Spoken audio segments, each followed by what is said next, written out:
The Iron 900. I'm your host, Mike Stidham. I'm joined by two Chicago Mavericks. One, our good friend Crave. You know him, you love him.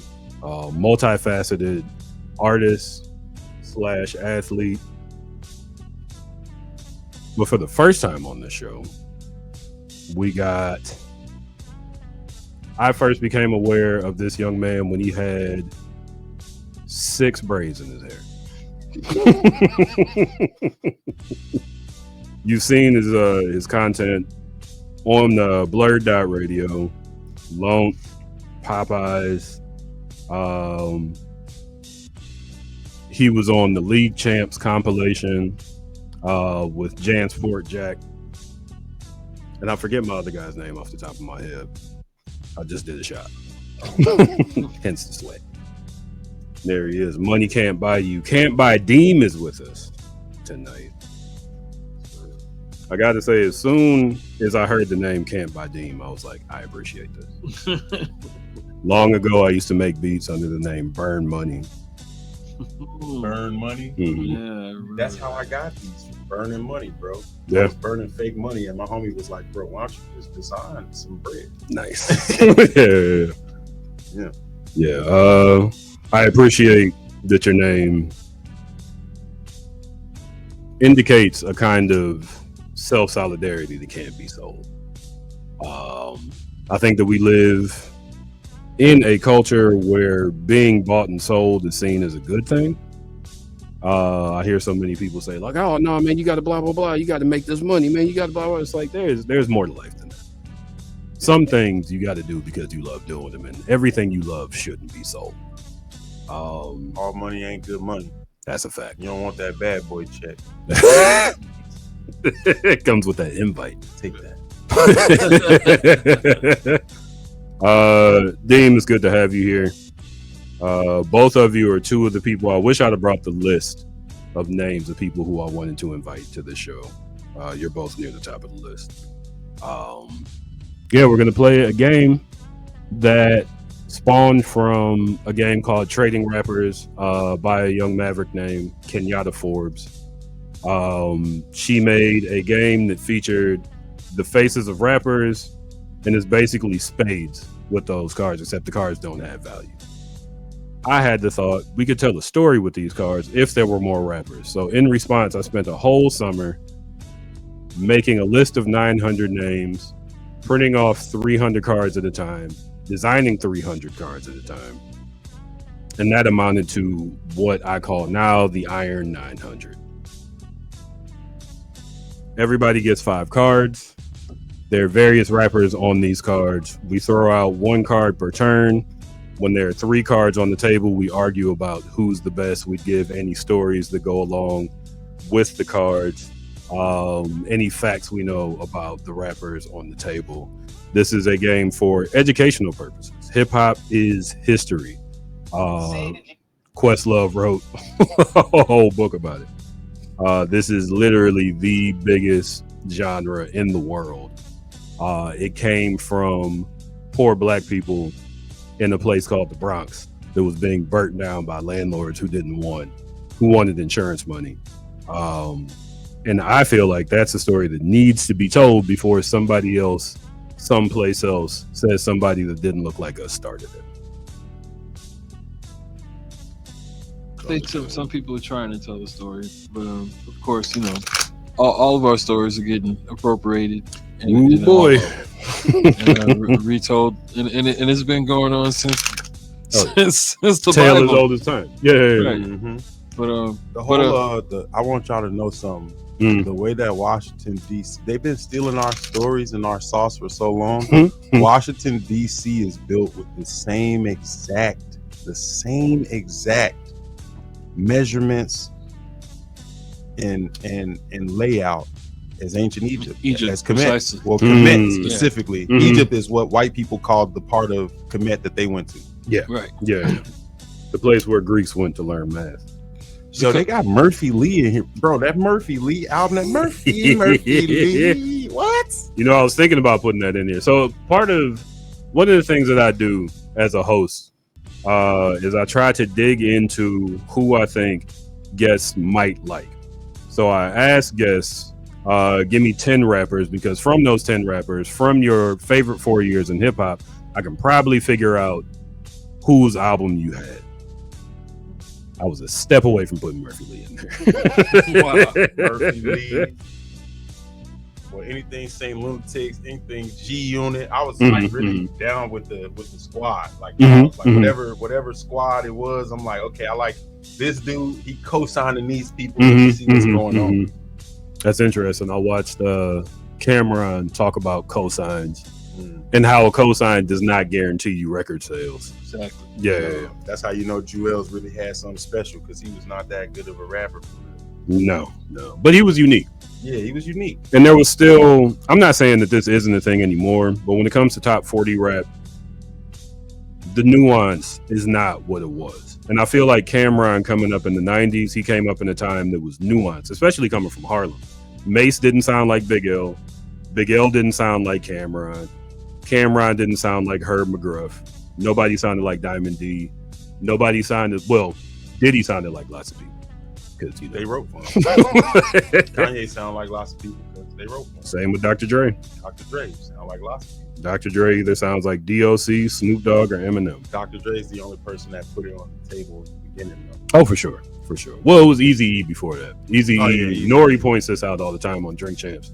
At some point said, Ice Cube writes the rhymes that I say and set it on beat. Like it was, no, but that's what he put it on the table. I respect that. Yeah, for sure. I respect that. Sure. Don't lie. Hip hop does not, or at least did not, I don't know what it does nowadays, did not favor dishonesty. Crave, here are your 5 cards. Deem, here are your 5 cards. Thank you. I pick my hand up. Yeah.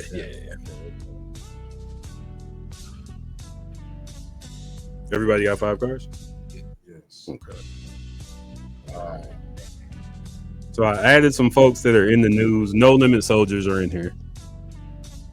I'm glad No Limit has their time in the spotlight, mainly because I hated No Limit in high school, but still trendsetters. Nobody else was coming out with 15 to 20 albums a week. Master P was dropping shit all the time. I didn't like rap because he only played No Limit around me. I was young. So I'm listening to my older cousins, what they listening to. For sure. And I was listening to like Usher and like R&B and stuff like that. So number one, I hadn't jumped off the porch yet. And I didn't like the way that the music sounded for real. Like a lot of them couldn't rap. Yeah. It was like they weren't just like hood anthems. Like I get it now and I like it now. Yeah. But as a person who hadn't been outside that much yet, it was like, what is this? Yeah. Then Cash Money came out and I was like, rap is it. Yeah. Here we are. Yeah. No Limit. What was this? I went to high school in 1996. By 1997, everybody was No Limited out. Now, Wu-Tang Forever had just come out, so I was very much, I tell people all the time, the show is called the Iron 900 because I love Wu-Tang. When it came to Method Man, Raekwon, Ghost, and GZA versus anybody on No Limit, I was like, where all y'all like this? But then I started to get it. New York 5% of rap was real heady, and everybody wasn't real heady. What's the word you're saying? Heady. It was very intellectual. It was very. I read "Behold a Pale Horse." Here's what I came out with. Yeah, there's a lot of things Raekwon was saying where I was just like, "What's up? What is he talking about?" Yeah. You got to learn about like 5% theology to understand a lot of Wu-Tang lyrics that aren't just about sniffing coke, selling drugs, and shooting people, because that was in there too. Right. As much shit as I'm talking, Old Dirty Bastard had probably my favorite solo out of all the Wu-Tang members, and it's not that he couldn't rap, but he didn't always. Sometimes he just got drunk and yelled, and I loved it. He had a lot of fun with his music. Absolutely. You know what I'm saying? Absolutely. Ghostface was my favorite, though. He was the sauciest, man. For sure. And Ghostface had, I say it on this show all the time, between Ghostface Killer and Fat Joe are two of the greatest lyrical come-ups of the 90s. Because when you listen to Wu-Tang Clan, Enter the 36 Chambers, Ghostface, it's not Iron Man Ghostface. It's not even only built for Cuban Links Ghostface. Like Ghostface stepped up. He hung around some niggas and was like, "Oh, okay, I see what you do." Yeah. Well, man, we giving fish scales. That's crazy, man. Between Fish Scales and Supreme Clientele, I always consider Supreme Clientele Ghostface's actual first album. I feel like Iron Man was just a demo because he was going through so much and he had to make it so fast that even when I was a kid, it sounded sloppy. Supreme Clientele, he actually had time to sit and think and put the album together, and that's the Ghostface that we still get today. Iron Man was a good album back then, but that's because niggas was just like happy to hear stuff. Oh, for sure. The production quality wasn't in the conversation that much yet. Yeah. One of my favorite songs, and this is a testament to what I'm saying. Assassination Day might be my favorite song on Iron Man. Ghostface wasn't even on that song. Like one day I sat down and I wrote this up on Facebook because I was like sitting by myself, no music playing, trying to figure out like what was Ghostface's verse on Assassination Day. And then I looked it up on YouTube and I was like, wait a minute. This nigga's not even on it. Just put the homies on. Yeah. That's hard. Because Ghostface, he found out he had diabetes. When you find out you have diabetes late, you're very lethargic. So they expressed this on the show. This is one of the true things from the show. The lack of energy from undiagnosed diabetes, friends dying and going to jail.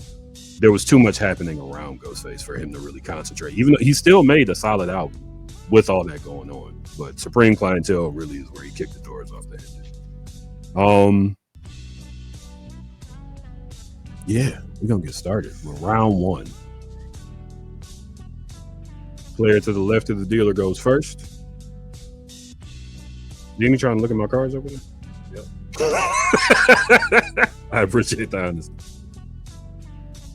Give me some niggas I don't even rock with my day. See, that's what I was trying to avoid. I don't know none of these niggas songs. So we gonna learn today. Crave, you're first up. I got a real good name. I like motherfucker's name, but it's like I don't know who you are. Why don't I know you? And I'm like, this is humbling though.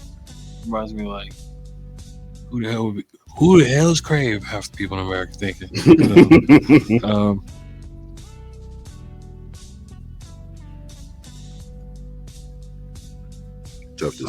I'm gonna start with the homie I don't know because besides him I got a beautiful deck.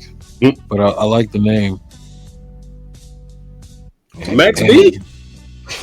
Max Bigaville? You don't know Bigaville? Max Bigaville, if you weren't there for the Dipset movement, you may have missed him because he's been in jail for 17 years, 13 years? He come home. That's what they say. I must have missed him because I love Dipset. He's one of the best personalities in rap, but he also it's like you like his music, but it was never sonically really it. It was just like him. You know what I'm saying? Didn't try to talk straight into your microphone. Oh yeah, it was never really sonically it. It was just, it was just him. You know what I'm saying? Persona. That's something I like about Dipset, period. Mm-hmm. There was a lot of persona. My guy Steve once told me that Dipset is his version of Wu-Tang. And of course, at first I was like, nigga, what? And then I realized oh, you mean because of how they dress, how they carry themselves. Dipset is kind of like if Raekwon and Ghostface were Wu-Tang. If there was no ODB, if there was no Method Man, if there was no GZA, or if there was no RZA. Yeah. Even though the Heatmakers, RZA is of course my favorite producer, but the Heatmakers made some anthems. Oh man. Dipset is mostly classic beats. Yeah, absolutely. Bangers. Cameron is one of my top 5 favorite rappers of all time. He deserves it. He deserves it. I remember thinking I feel like this is a conversation I have on every show too. The Koki Koki Loki Loki line, I was like, okay, maybe this isn't SDE Cameron. But when you said I keep computers putin', I was like, I see. Yeah, I mean, not as everybody has a point where you should check out. But now niggas is saying I got the math ain't mathing. Yeah, my brain ain't braining. So you know what I'm saying? He was early. I keep computers. Right. He was early. Yeah. No, Cam was dope. Cam has always been dope. Cam was dope in Children from the Corner. Oh yeah. He's a funny I guy. nurture their brain. I'm moving the movie. Shout out to Cameron. Also, another huge come up. Cam today. Who'd have thought? Podcast. Yeah. Not just the what is it? Talk with Flea. The sports podcast that he has amazing. Like that's amazing. That's where hip hop is grown to, and I really appreciate it. I'm also happy to see niggas just laughing and not trying to be tough. Yeah, right. Yeah. I watched his interview with the Breakfast Club recently, and he said him and Mace got back together when Mace talked about the last Cameron diss he made, and he was like, I ain't want to do that to Cam. Cameron was like, I can appreciate that. Maybe I should call him. So yeah. Deem, you're up next. Okay. And I have to beat his card, or are we just talking about these people? Depends on how you want to play it. Okay. Wouldn't be one without the other. This is true. See, Ferg is another one I knew. I was like, I was about to take all the ASAP cards out, and I was like, but I got a feeling that Dean likes at least Ferg and Rocky. I'm gonna put down J.R. Ryder. Oh, dog. For that reaction, mostly. See where I know him. The writer of writers. He was like, if Cameron and Jewels had a baby. Right. Nah, he was a better rapper than both of those dudes. Yeah. He just, whatever they had going on outside that made them who they were, he probably just didn't have as much of that. Mm. But he's a better writer than both of those dudes, bro. Like that, the way he, man, bro. Yeah, that's. I'm only familiar with a few. That boy said Spotify on your Apple. What? What? Yeah, man. Shout out to Dipset. I don't know what J.R. Ryder's doing right now, but when I took this picture, this was a fairly recent album. Making bitter music about how he better than everybody, but he's still rapping hard. I thought he was ghostwriting. I assume. Still That's rapping really hard, bro. That's really, I feel like, the role of a lyricist now. You probably gonna have to ghostwrite for a while, because your average music listener is not expecting to not understand the lyrics. They're not expecting to think too hard, which is a fucked up thing about internet culture. People tend not to. I saw a video, or maybe it was just slides, that talked about how they're actually dumbing down TV shows because the TV is the second screen. Yeah. So you're usually on your phone while you're watching TV, so they want the plot to be easy to follow while you're not paying attention. So the rest of us, people with flip phones are watching TV like, why is everything so obvious? I don't understand. Isn't this a mystery? What? I figured this out in the first 5 minutes of the show, and it's because you're supposed to. I just turn stuff like that off. Yeah. It feels Not for me. like that last Captain America movie. There's so much. With Anthony Mackie? Yeah. I am watching. Me Papa neither. Doc. Yeah. His name is Clarence. Parents got a real good marriage. I'm proud of him for what he's doing. Me It's too. Not believable in most of the roles he's in. But he produced that movie too, and it was like, dang, you messed up. He got to produce a Marvel film. He didn't mess up. Hey, man. His bank account didn't mess up. For sure. For sure. No, I didn't. I mean, I'm sure he didn't get what he thought he was going to get. Oh yeah, no, he really thought that they was going to go far. When he was talking about Harrison Ford being in it, like he really thought that was like, now I can cash in. When they wrote that, the exposition, oh my god, it was like in the dialogue, the exposition was just horrible. I was like, oh, this is a really bad movie, bro. Like you really don't know what you're doing. I am Captain America. Hi everybody, I'm Tupac. I forgot about him playing Tupac. I had a conversation with a bunch of people that disagree with me, but I was like, here's the difference between Anthony Mackie and Michael B. Jordan. Michael B. Jordan is going to go for the role. Anthony Mackie is going to take what he's given. And I feel like this is no diss to Anthony Mackie. We got the same birthday. I found that out. That's interesting. Anthony Mackie tends not to stand out too much because he doesn't make an effort to stand out that much.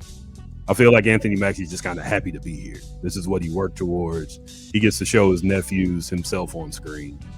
Michael B. Jordan's like, no, spit in my mouth. We're about to make this whole shit happen. People gonna remember this. So shout out to that guy. Of everybody on the table, for the folks at home, we got, this is actually pretty decent. Is everybody here from Harlem? We got J.R. Ryder, Max B, and ASAP Ferg. I do believe this is a Harlem hand. That's crazy. Look how it turned out. There you go. Ferg. I am most familiar with Ferg's work. That's funny because out of all three, I had a J.R. Ryder mixtape. Yeah. Yeah. I still listen to J.R. Ryder. Nobody raps like this dude, man. Mm. You know what I'm saying? That means he's got, within 5 to 10 years, he's gonna come back up. I feel like now there's an appreciation for depth in lyrics like there hasn't been for a long time. Mm-hmm. And I see that continuing up because where else can you go? 2025. That's a good point. Yeah. I don't see it, but I've always said like, but if you hit rock bottom, like where else? Got can no you go? place to go but up. It's either decent lyrics or music made by a thinking machine. So Whoa. which one you gonna pick? I hope you pick the lyrics. Crave, does that mean your vote is for J.R. Ryder? Yes. Dean? I'm voting J.R. Ryder, dog. He's the only one of those people down there that I could rap like 5 or 6 songs front to back of his. Nice. Who threw out J.R. Ryder? You did. Threw out J.R. Ryder. just checking. He's like, oh, so I win this hand? Okay, cool. Book number 1 goes All right, to man. our host with the most. That means I throw her out first. Who picked the deck? Hey man, I shuffled the card. Y'all saw me do it. I did it on camera, maybe. Sounds Republican.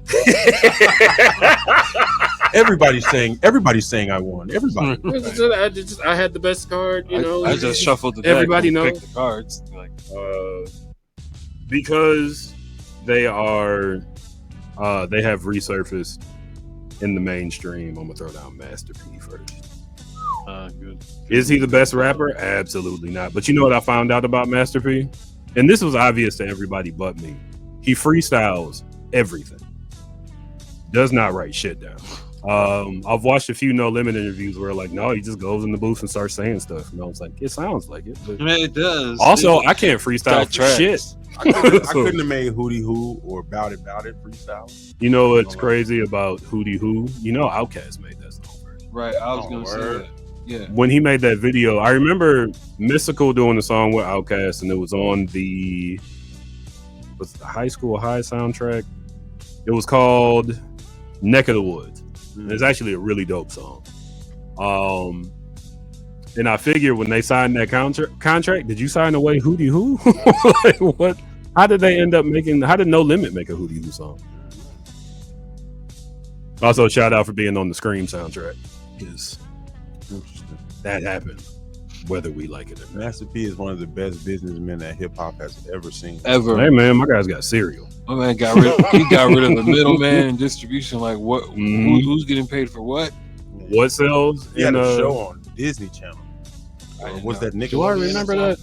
The Little Romeo show? Yeah, he was Oh, the man, dad. He sure did. Man got his own cereal. Cereal, He got his ramen own noodles. I see rap snacks everywhere. You know, Man, I had one bag of Red Snacks. It was the most dude, trash it's an chips I've ever inspiration. had. What flavor did you get? You get the Was Migos? it the little baby one? Oh no, you got It was cheddar and something. They got another little baby that's like everything. It's like the shebangs. Like Zaps, like the voodoo chips. No, like the everything chips. I think the ones that they be selling is called like shebangs or something.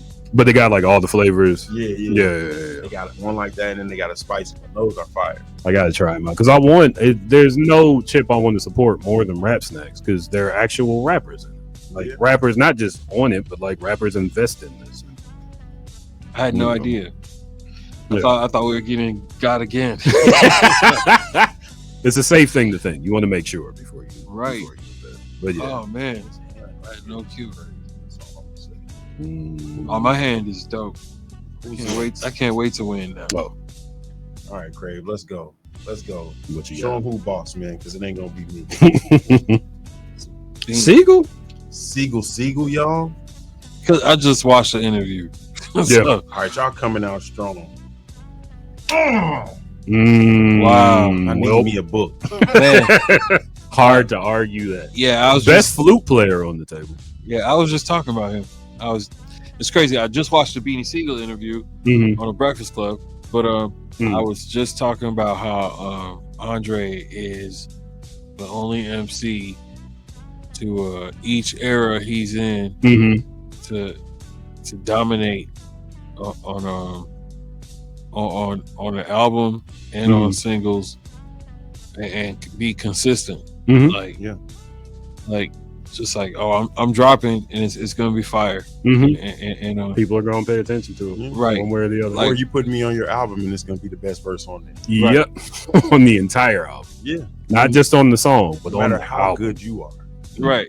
Andre 3000 is one of the most frustrating MCs in the world because I just want to hear, some rap.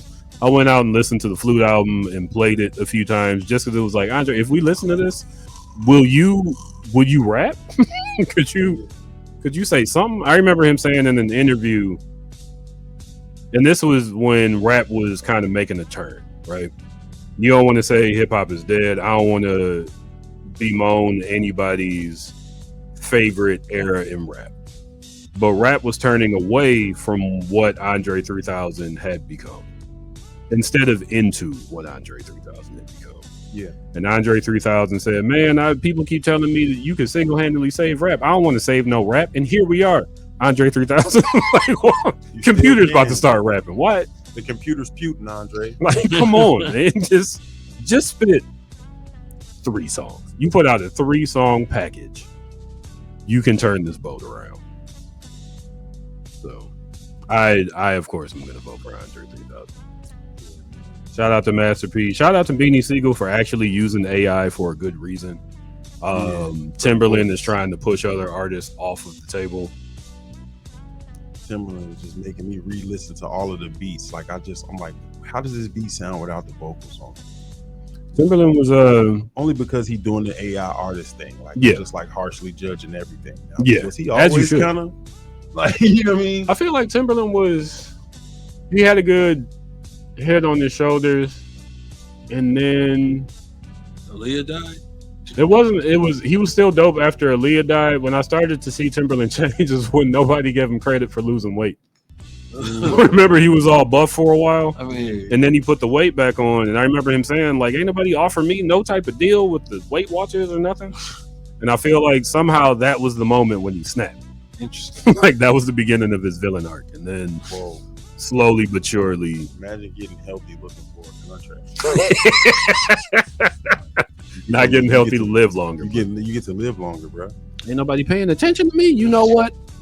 Fucking wrap up. I'm tearing the ship down. And you're obviously juicing, bro. Hey, man. Sometimes you gotta juice. Sylvester Stallone's been juicing since Rocky. Ain't nobody give him a hard time for it. Again, shout out to Master P. I did not appreciate Master P's music. I still don't appreciate a lot of it. But rap got bad enough that I was like, P ain't that bad. Right. That's exactly how you sum it up. And like, he had a lot of fine ass fans. That For is the true. right reasons. That is true. Getting ready at work wearing red. There it is. Oh, those Master P fans. Loyal girls. Shout out to the tank. But Andre 3000 is Andre 3000. That nigga had a cartoon.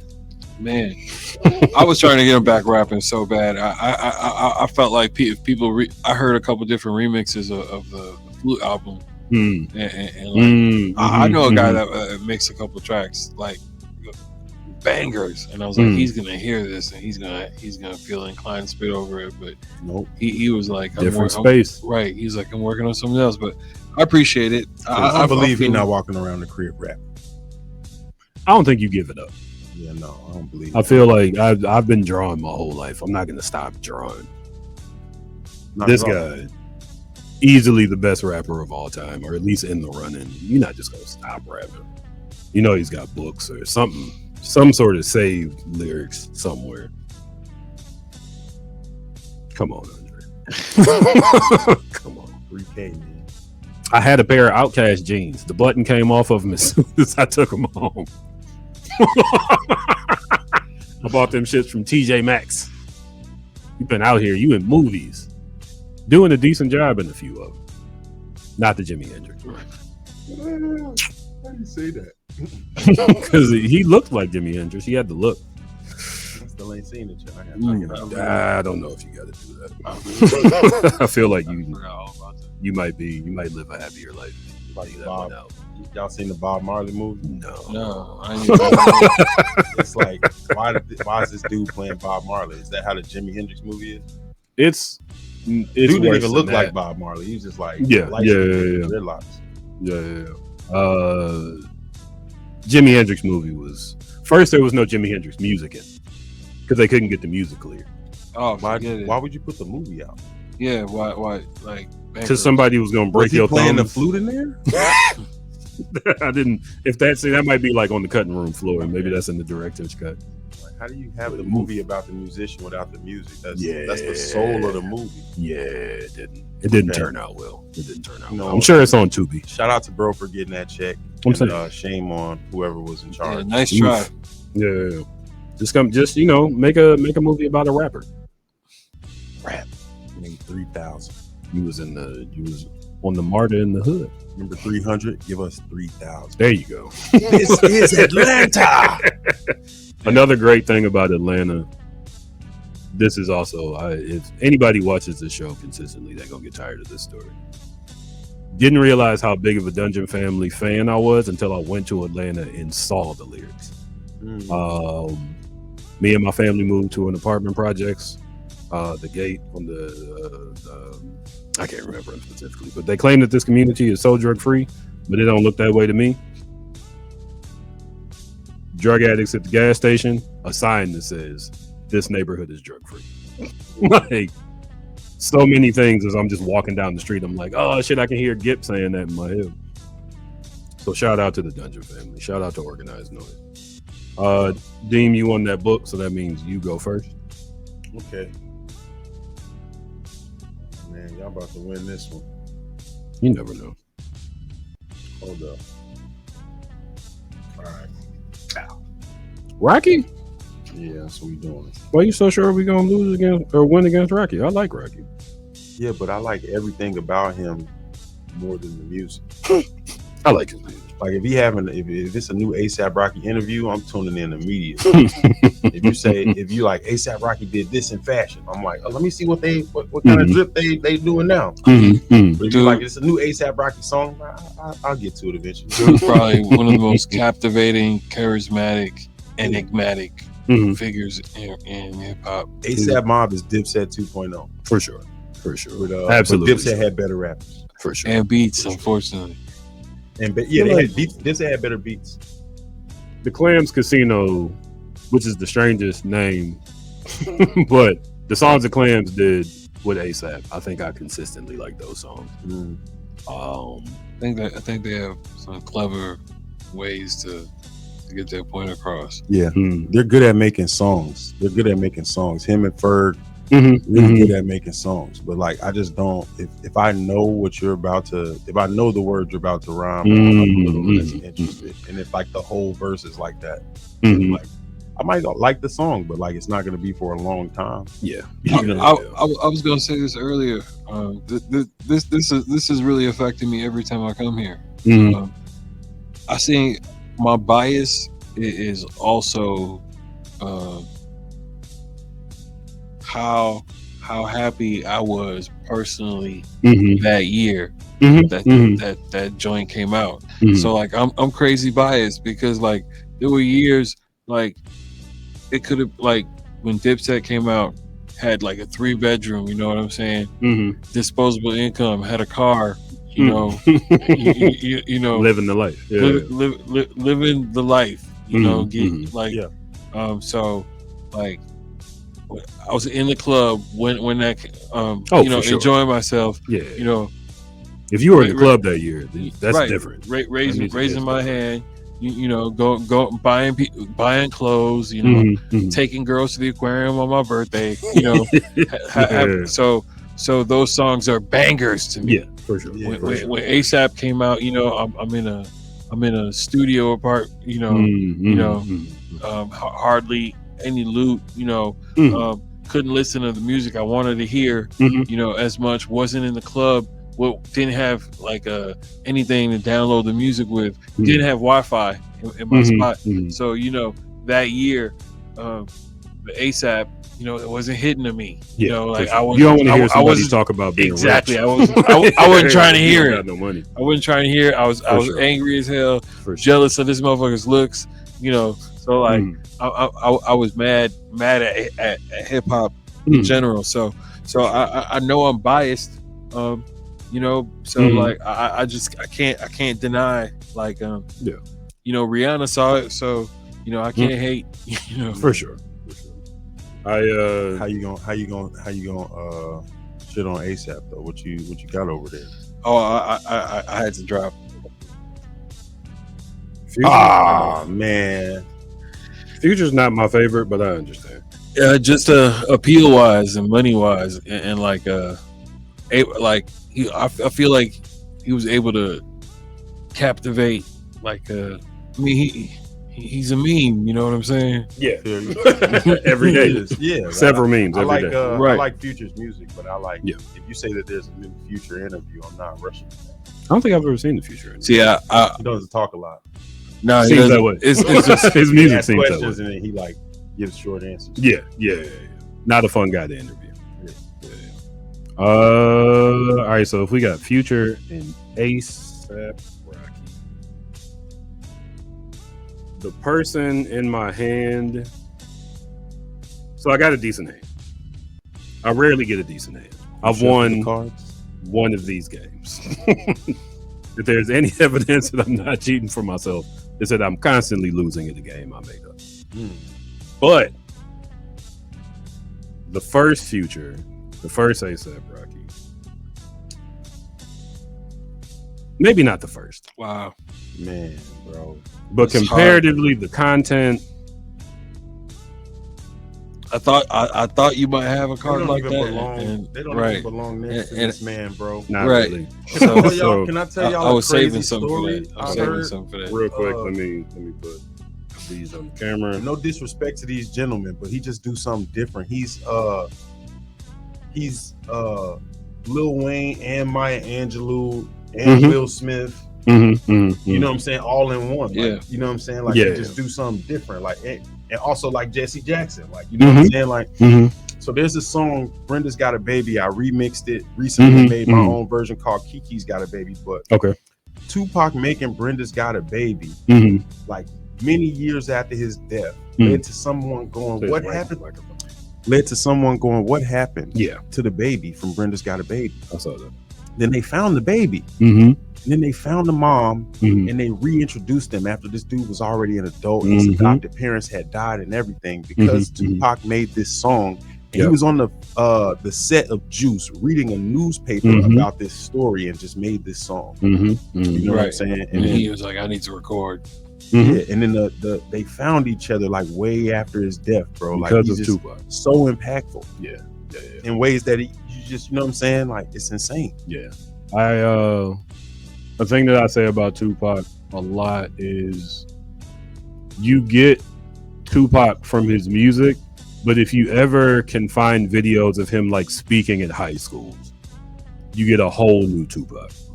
When people say Tupac would have been a politician, Chris Rock said Tupac either would have been a politician or he'd have been in Tyler Perry movies. Could have done both. I think Chris Rock is a hater. I think he would have done both. He probably would have done both. He probably would have been the one person to tell Tyler, like, you got to step it up, man. Oh, he absolutely would have. And then Tyler would have kicked him off. We can't be seeing the wig glue. For sure. In the movie, we can't be watching the movie and seeing like the wig glue on the line. And don't forget that Tupac beat up. Was it the directors of Juice? Word? Beat him up. Talked about it in the interview, and I remember whoever was interviewing with him was like, "Hey man, stop talking about that. Like, slow down." They beat Pac. He beat Pac up. Who's it? Tupac. Tupac beat up the director. It wasn't the Hughes brothers. They were brothers, and I can't remember. They were black.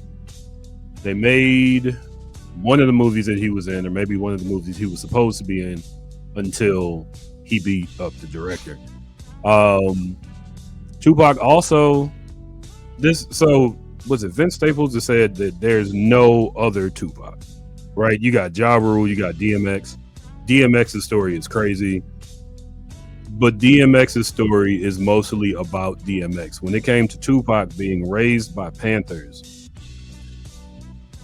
Kendrick has said a lot of deep things, but Kendrick didn't get in trouble for shooting a cop. Now, here's a story about Tupac shooting a cop.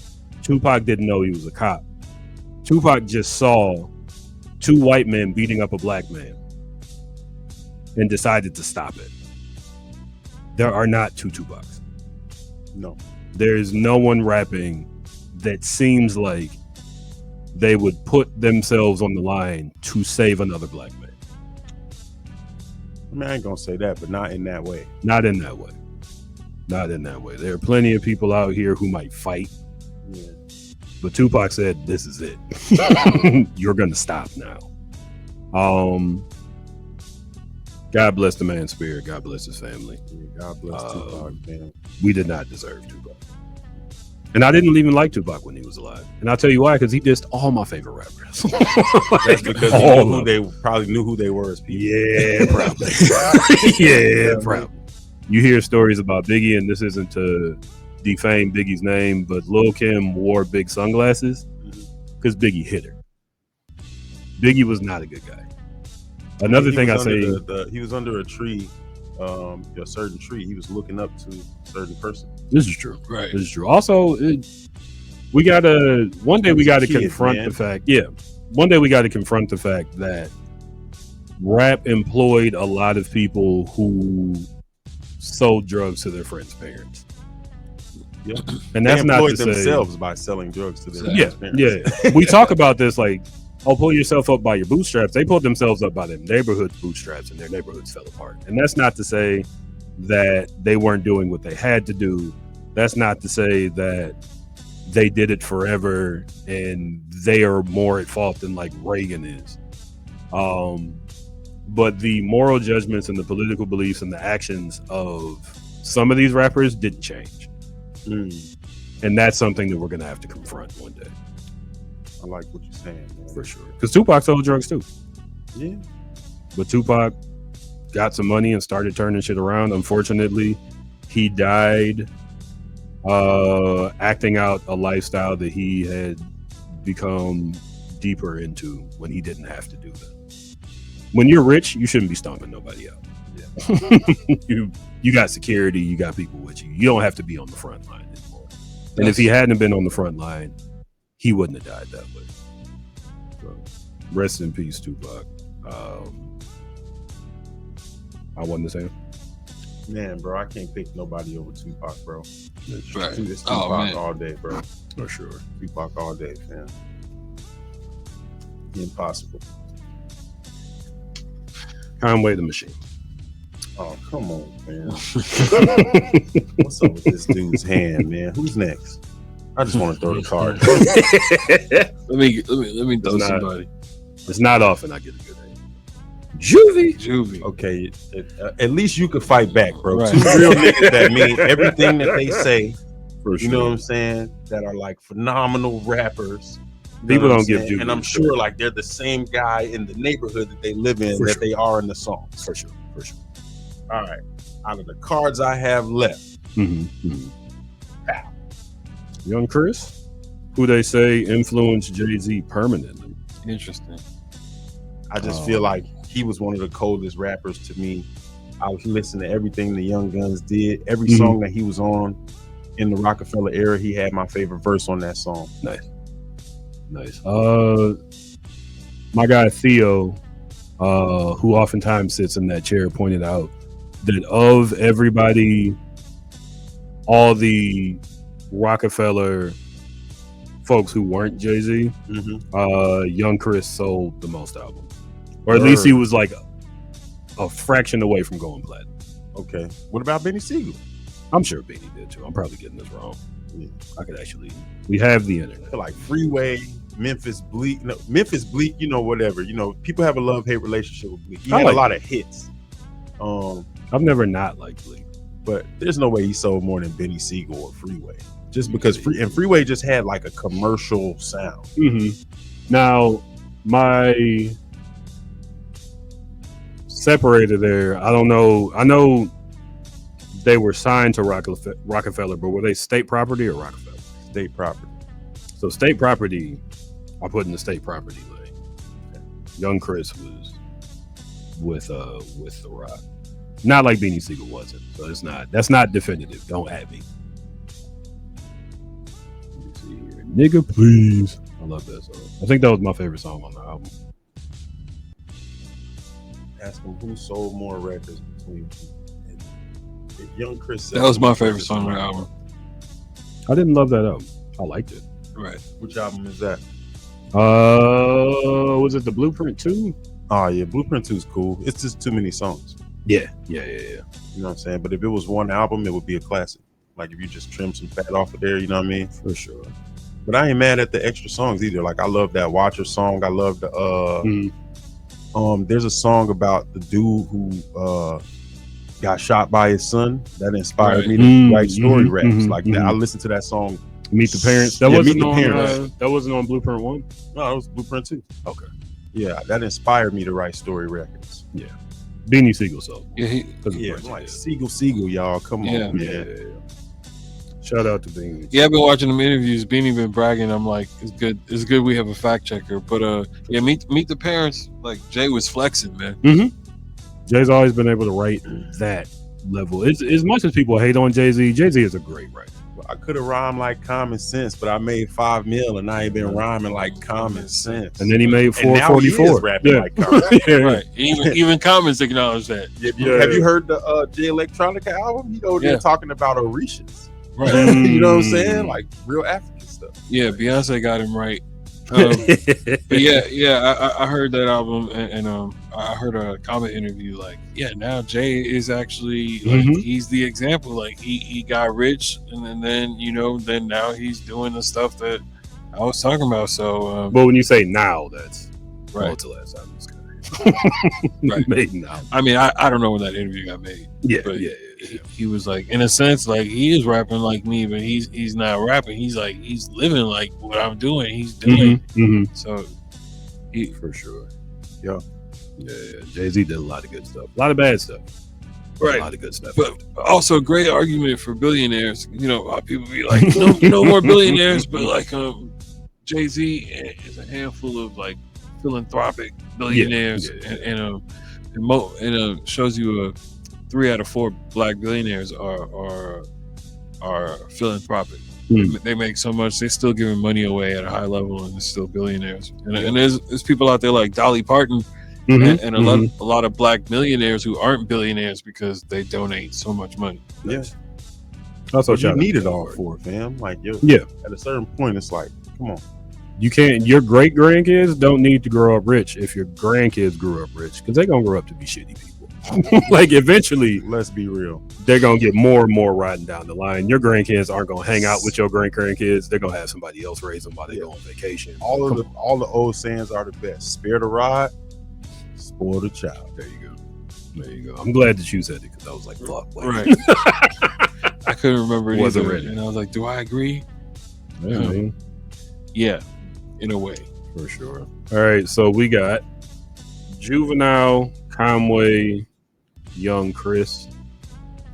I want to give it to Juvenile. Conway is dope as fuck. But Juvie's a legend, man. Juvie's also not. Conway has a style that is his own style, and I'm not trying to take anything away from it, but it's nothing that nobody's ever heard before. Juvenile was something nobody had ever heard. Was, like, what? I didn't like it at first, but then like after a few years, I went back and listened to it, and was like, "Oh, you're just talking to people." Yeah, this isn't supposed to be like this big, deep, complex rap. This is you Oh, it was you. Your dick got a little hard on. He And you was looking at them little broads. Like, okay, all right, I get it. Juvie, like he's explaining. Yeah, It's a big explanation. But not only that, he put out a song. He put out an album with Birdman like last year, and he's killing. He's floating on that album. Yeah. He's still hard, bro. Yeah.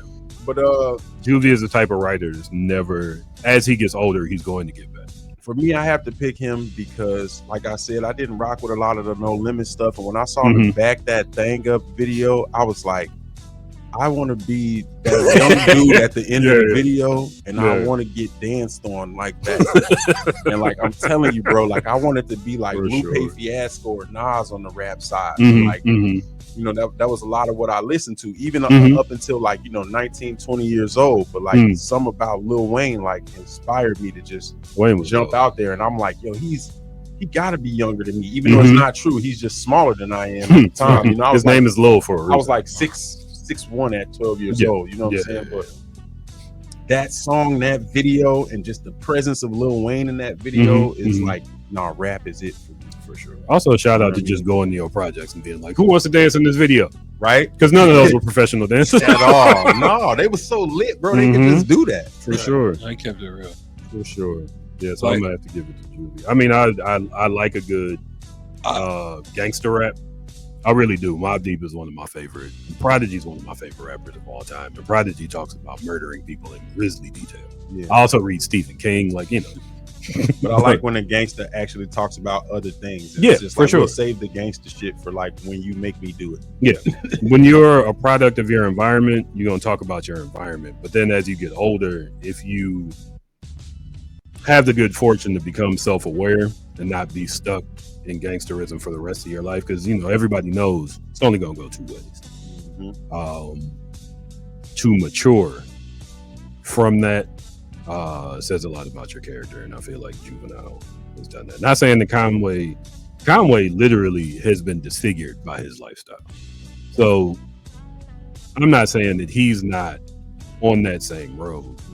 I bet you just rapping about his life. I bet you if you hang out with this dude, he's probably funny. I've seen interviews with him, or just like them following Griselda around. He definitely asked Derringer, like, so Derringer, what do your parents think about you hanging out with all these niggers? Of course, Derringer ain't know what to say, and everybody else laughed. But yeah, he had actually. Yeah, that's crazy. Derringer's white. That's wild. Yeah. I know the work, but I never seen the face. He's in there, in the producer section. Okay. Yeah. Okay. Crave, you were saying something. I apologize.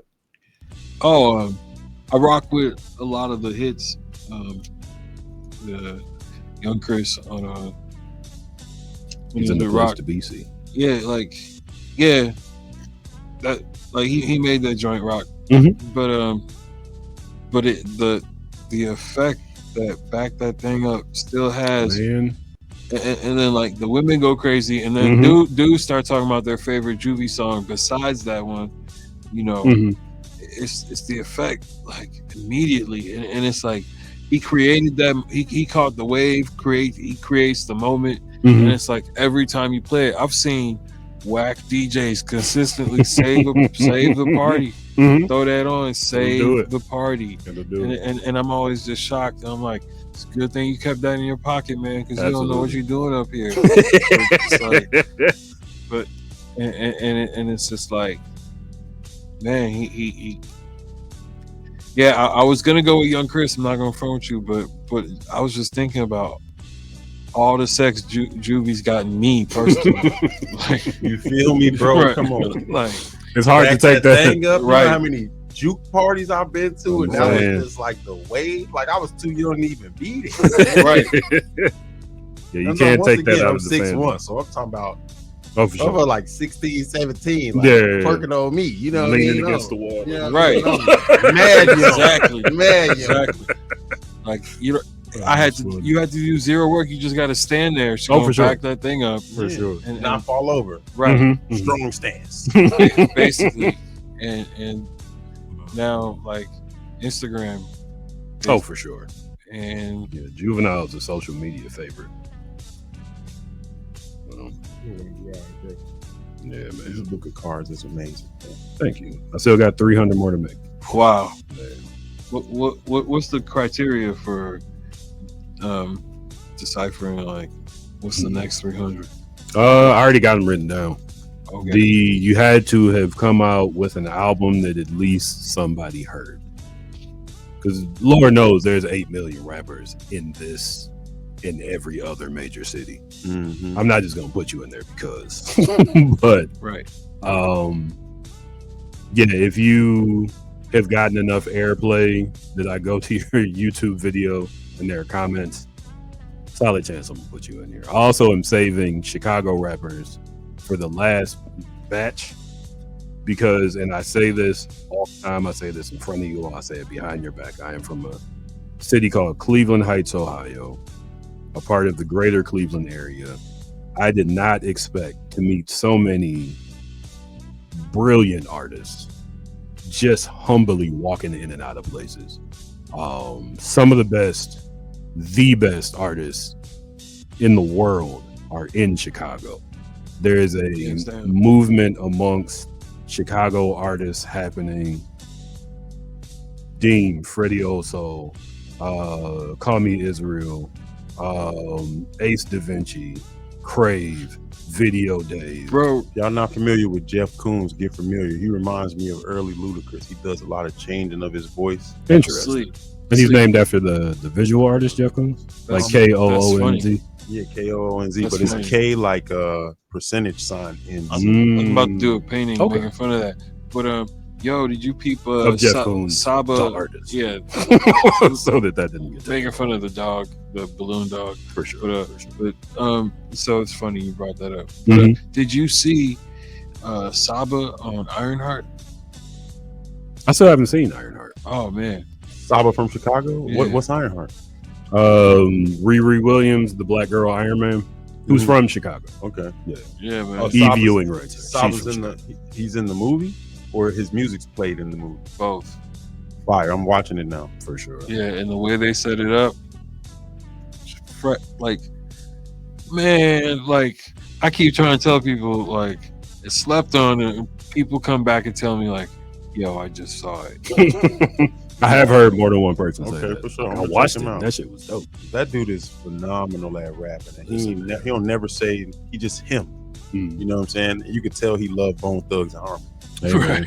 Being the Clevelander, I appreciate that more than you know. Yeah. But yeah, man, I talked about how much I love the Dungeon Family. Chicago's hip hop scene reminds me of Organized Noise because there's so much soul in the music that's made. We did a set with them at like 2003 and this maybe 2000 circa that time. And I forgot that spot. It used to be a big castle in downtown next to Rockaway McDonald's. Okay. But it was one of their subgroups, and like the rapport and the respect for everybody's style. But like, man, like they just tight, man. Like Atlanta, the South had their thing tight, like before we did. To be honest with you, I mean, business wise, absolutely. Business wise, Jay Prince was out here showing people like, no, you don't have to. Same thing with Luke. I watched the Luke interview where he said he was on the bus with. Now this is back when there were like 20 rappers, period. So you had Luke, Ice-T, EPMD, Dr. Dre, and all these like rappers from the late 80s on a bus because they were all on tours. It's like one of the first rap tours. Fun fact, rap tours didn't really get big until, what was the Rough Riders and Rockefeller tour of the late 90s? Survival of the Illest, one of those. Places didn't want to book rappers because they thought their shit would get torn up. Because fans would get too hype and start throwing chairs and shit. So rap tours weren't big until like fairly recent. But Luke said they were going around the bus and they were like, hey, who are you signed to? Epic Records. Who are you signed to? Tommy Boy Records. Who are you signed to? Def Jam Records. Hey, Def Jam Records. Hey, Luke. Who are you signed to? Luke Records. And everybody laughed at him. But then when the checks started coming around and they saw how much money was taken out, and Luke was like, nobody ain't take no money out of my check. 'Cause Wow. I worked for Luke Records. Luke was also responsible for the parental advisory sticker. He designed it. Oh, for Yeah. real. They were saying some wild stuff on them 2 Live Crew albums. But that's fucked up how he's not getting the cut. I hope he's getting the cut when the majors use it. I believe so. Wow. I believe so. Forever money. Luke tried to run for office a few years ago. It's funny, there's a Drink Champs interview when he was trying to run for office where he's all polite.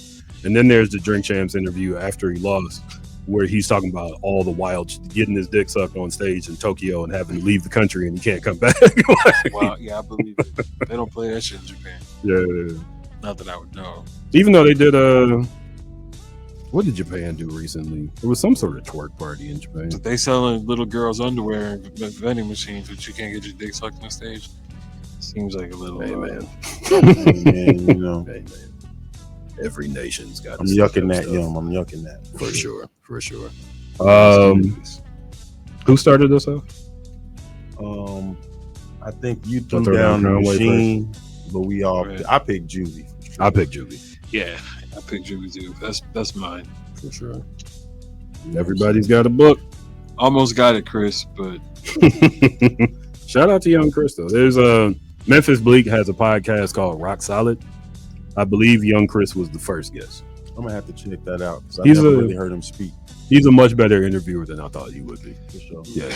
interesting. Mrs. Bleak be just laughing a lot. He laughs a lot on that. Like when it's somebody like he know well, I'm like, Oh, for sure. When is the interview? Have you like y'all got inside stories? And remember Yeah. when we was at that hotel? It's like, bro, Yeah. Those are my favorite interviews when people are interviewing their friends. I said to I got Vince and Theo who I'm trying to get to be on the show more often, but I was like, I'm gonna school you all on some hip hop stuff and how I find out the shit that I find out. I did watch the one with Jim Jones because Jim Jones is one of my favorite characters. And I haven't watched that one yet. And I'm gonna watch it that's a one day. great conversation. Yeah, That's a yeah, great yeah. conversation. Yeah. But the best interviews you get are people who were there at the time Yes. in that region. Yes. Beehive does some of the best Atlanta interviews. The 85 South Show, same thing. Nori does some of the best interviews because he went everywhere and befriended everyone. for sure. He's got great reference skills. Yeah, For yeah. sure. He'll talk a little bit, you know, when he gets saucy or whatever. But I mean, it's a show where niggas drink and smoke, so there's gonna be some repeating yourself, For and sure. some, Right. For you know, sure. falling off the point. And slurring. There's a lot of slurring. Man, I when think Nori, he just talk like that. he does. He raps like that too. Yeah. But like when he's like drunk. Chupacabra. I I forgot how hard Nori is though. Because of Drink Champs, I've been listening to Nori more. The War Report is one of my favorite albums of all time, for sure. And Nori isn't for everybody. I really feel like Nori was, because Nori's not as lyrical as the rest of New York rappers. Yeah. But Nori's story is just as hard as anybody else's story. He's from one of the craziest places with like one of the sunniest dispositions. That's somebody you should like look into. For sure. For sure. Nori said when he started getting fat is when he got funny. Because he ain't want people to make fun of him so much. And Nori is funny as fuck. Yeah, I mean, he had getting head in the whip without crashing it. Give me some head. Like that was the chorus to the song. That shit was hilarious. But yeah. Life goes.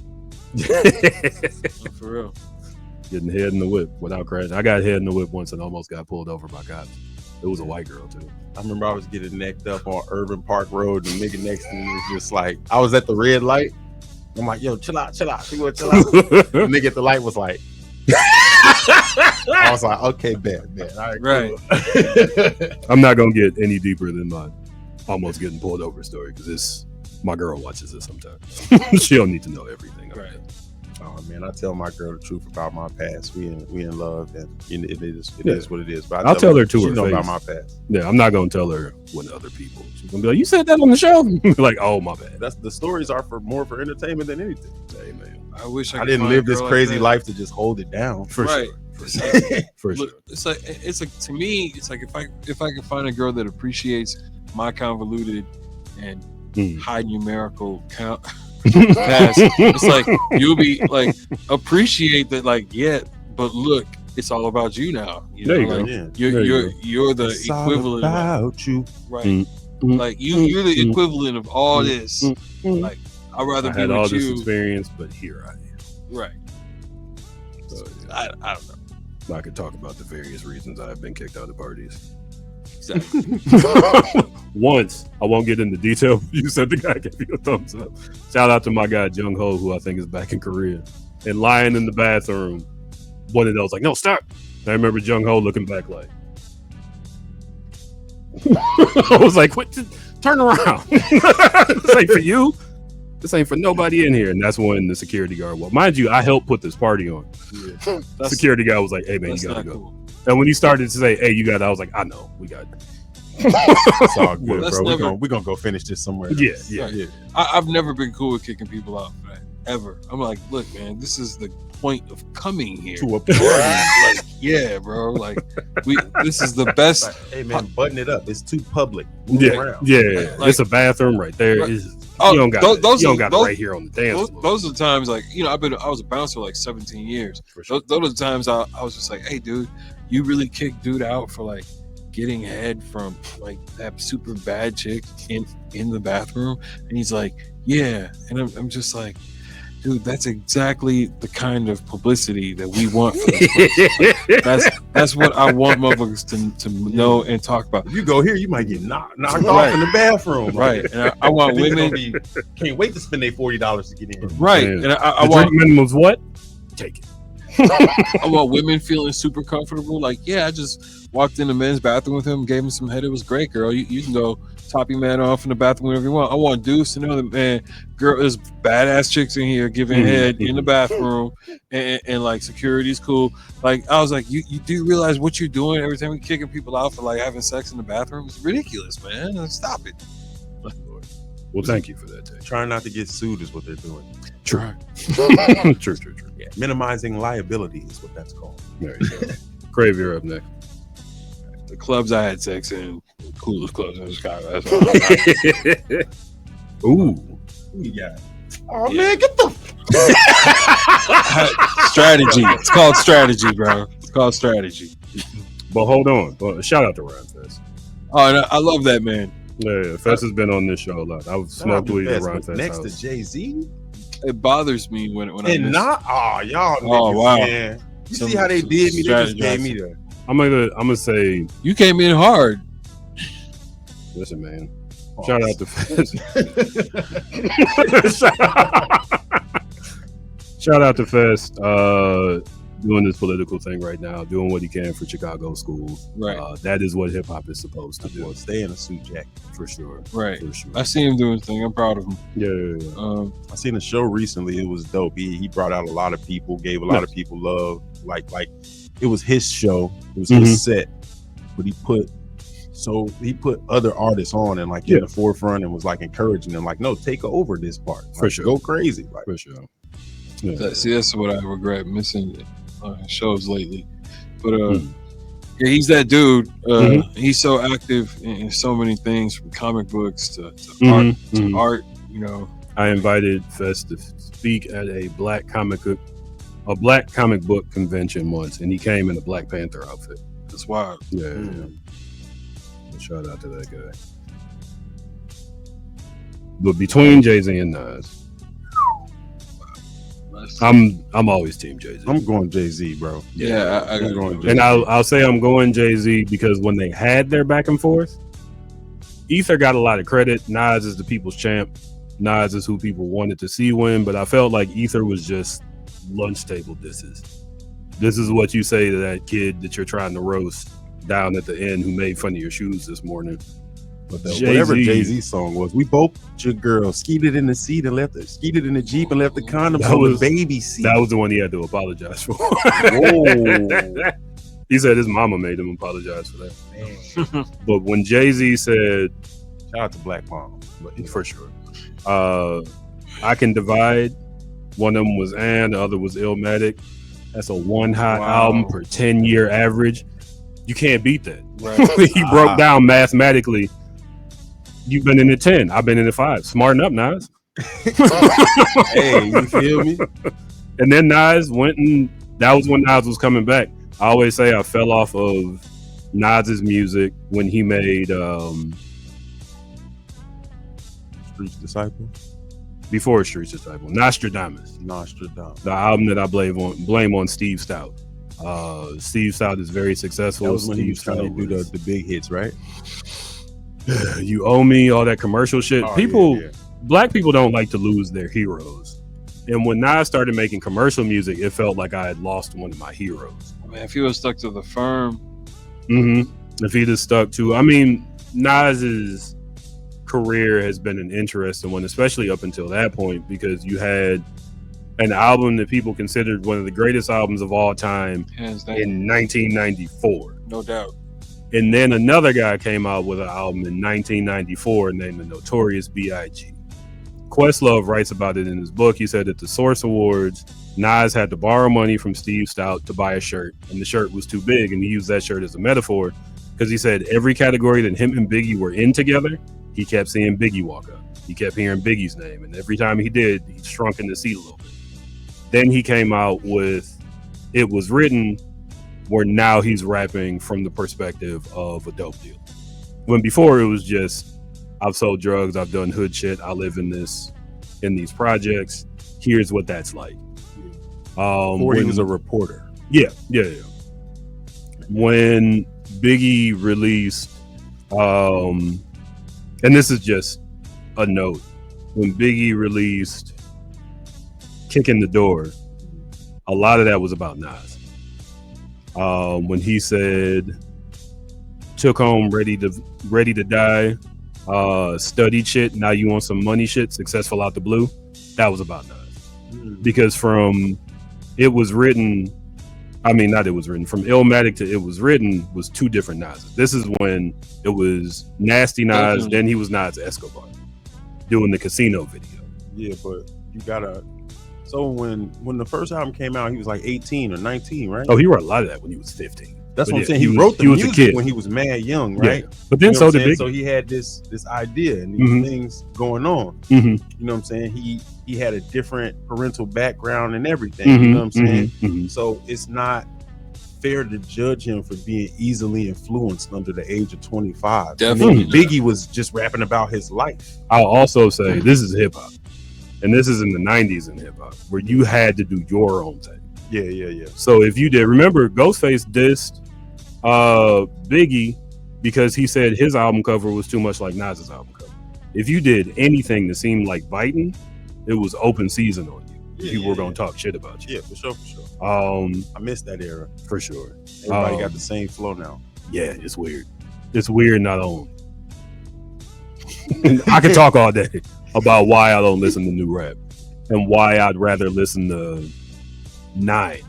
And my name up in lights and I-N-E. Not many people sounded like him. Fooshnickets. People hate on Chip Fu. Chip Fu ain't sound like that many people. Even other rappers that rap fast didn't rap like Chip Fu of the Fooshnickets. If you were Old Dirty Bastard, not the best rapper in the world, but the only Old Dirty Bastard.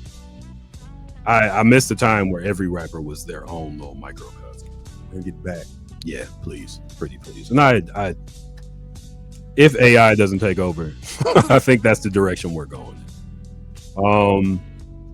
But yeah, what I was starting to say, Jay-Z, who was much older than Nas, had a much more precise diss. Nas just kind of went swinging all wild.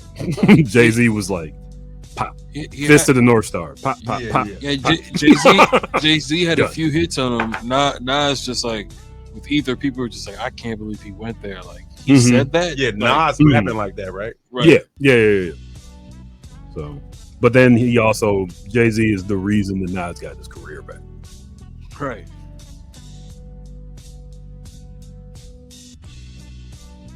Stradamus his way. And shit. That's why the next thing that came out was Street's Disciple. When you look at the album cover, he went from fur hats and fur coats and hanging out with Diddy to baseball cap to the side and leaning like this. Yeah. I just gotta pick Jay-Z because Jay-Z has one album that has a few songs that I don't like, and Nas has albums that I don't like. Yeah. The thing that I'll say that's pro Nas, and that is amazing to me as a 43-year-old hip hop fan, is Nas has 17 albums. Mm-hmm.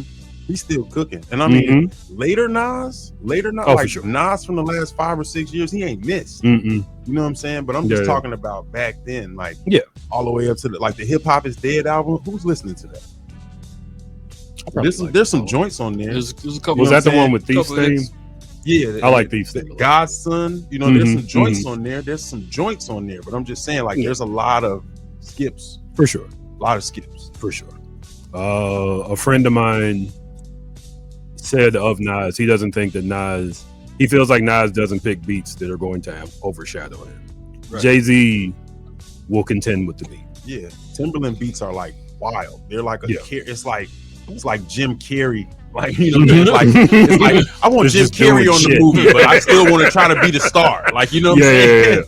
Yeah. Like, it's like acting next to Jim Carrey. Right. For sure. You're co-starring no matter what. Yeah. No matter wrote you a lead role.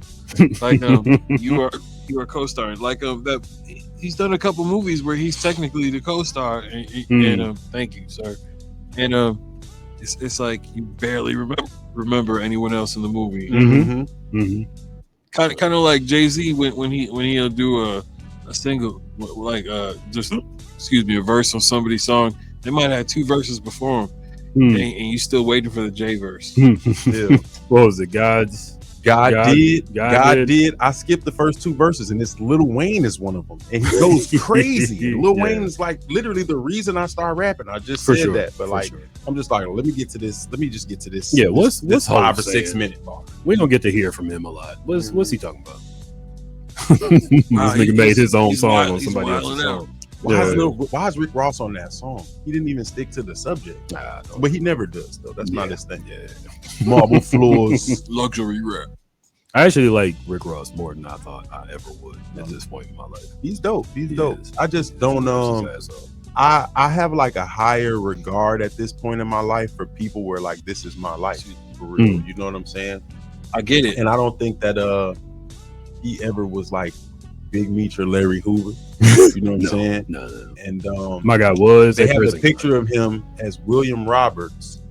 You know, himself with no facial hair and an afro. And then you put that next to Rick Ross with no hair on his head and a beard, and it's like Mr. Potato Head's like, oh, for sure. Right. Like, you know what I'm saying? Turned it upside down. And I'm sure he was outside and he did things. Oh, for sure. He's still from Florida. I'm gonna flip it on him. Just because he's a prison guard don't mean this, that, and the prison third. And like, he's a very grimy, very successful person. So I know like he's not sweet, but I'm just saying it's like there's a lot of things, and just the fact that his name is Rick Ross, and I know who that is for real. Like, you know what I'm saying? Like it the real Rick takes Ross away does from not like it. It takes away from everything. You know what I'm saying? Yeah. But also the real Rick Ross said Rick Ross banged the line on him in Freeway because it's Freeway Ricky Ross. Embrace him. You know what I'm saying? Yeah. Shout out to all those folks. Rick Ross still dope, but it's just like I need to listen to somebody that's themselves 100%. For sure. And that's, you listen to Jay-Z's first album, and it sounds like Jay-Z's rapping about, he could have written that today. Feeling It could have came out today. Bro, you know what I'm saying? Yeah. Crave, you say we got leathers? My bad. Crave, this is your book? Yep. That's the difference. You had the Jay-Z card? Oh yeah. I threw out the 9 because you threw it out first, and I was like, he thinks he's got this by a mile. You had it by a mile. By a mile, brother. All right. So Crave wins this round. 2 books. It's 2-2-1. We got a tiebreaker or something? Oh no, we're just gonna play the next round. Whoever gets the most books gets the prize. The prize to say I won a round of 900. Crave, you doing all right? Yeah, I'm thinking about my life right now. A bad case of the hiccups will do that. Excuse me. Oh man, it's the worst thing ever. Yeah. Anybody didn't go ahead and cut the card so that I cover my eyes. No. Give me some niggas I listen to. Right. name no ASAP Ferg songs. He did the slob on my knob equivalent. Do Allah. I know that song. I just don't know the name of it. Yeah. I'm on a new level. Excuse me. That's another That's banger. Ferg? Mm-hmm. Ferg and Future. See what I'm saying? Would've never known. Shabba Ranks. I'm also biased to Spoke him up. stuff you could work out I'm to. on y'all ass. I'm sorry. Wow. I got a solid 2. If I play it right, I got 3. I got the best rapper in the world to hear. I got 3 of the best rappers in the entire world to hear. We talking about like aliens, like, not like my career or like the accolades, but like the bars. For sure. The ability. 3 niggas that made me want to rap better. Nice. Well, see, I can say you cheated. My eyes was closed. I didn't see what you was doing. Flip the cards over. All right. I'm not a bugger. The government do it all the time. That's a fact. Y'all learn. That's a fact. Watch and learn. For sure. Crave, you're up first. Let me make sure. You gotta. I once heard somebody say that if you inhale and say the word elephant, that helps with hiccups. It worked. Wow. Worst one out. That's embarrassing. Not that one. Not today. Killer Cam.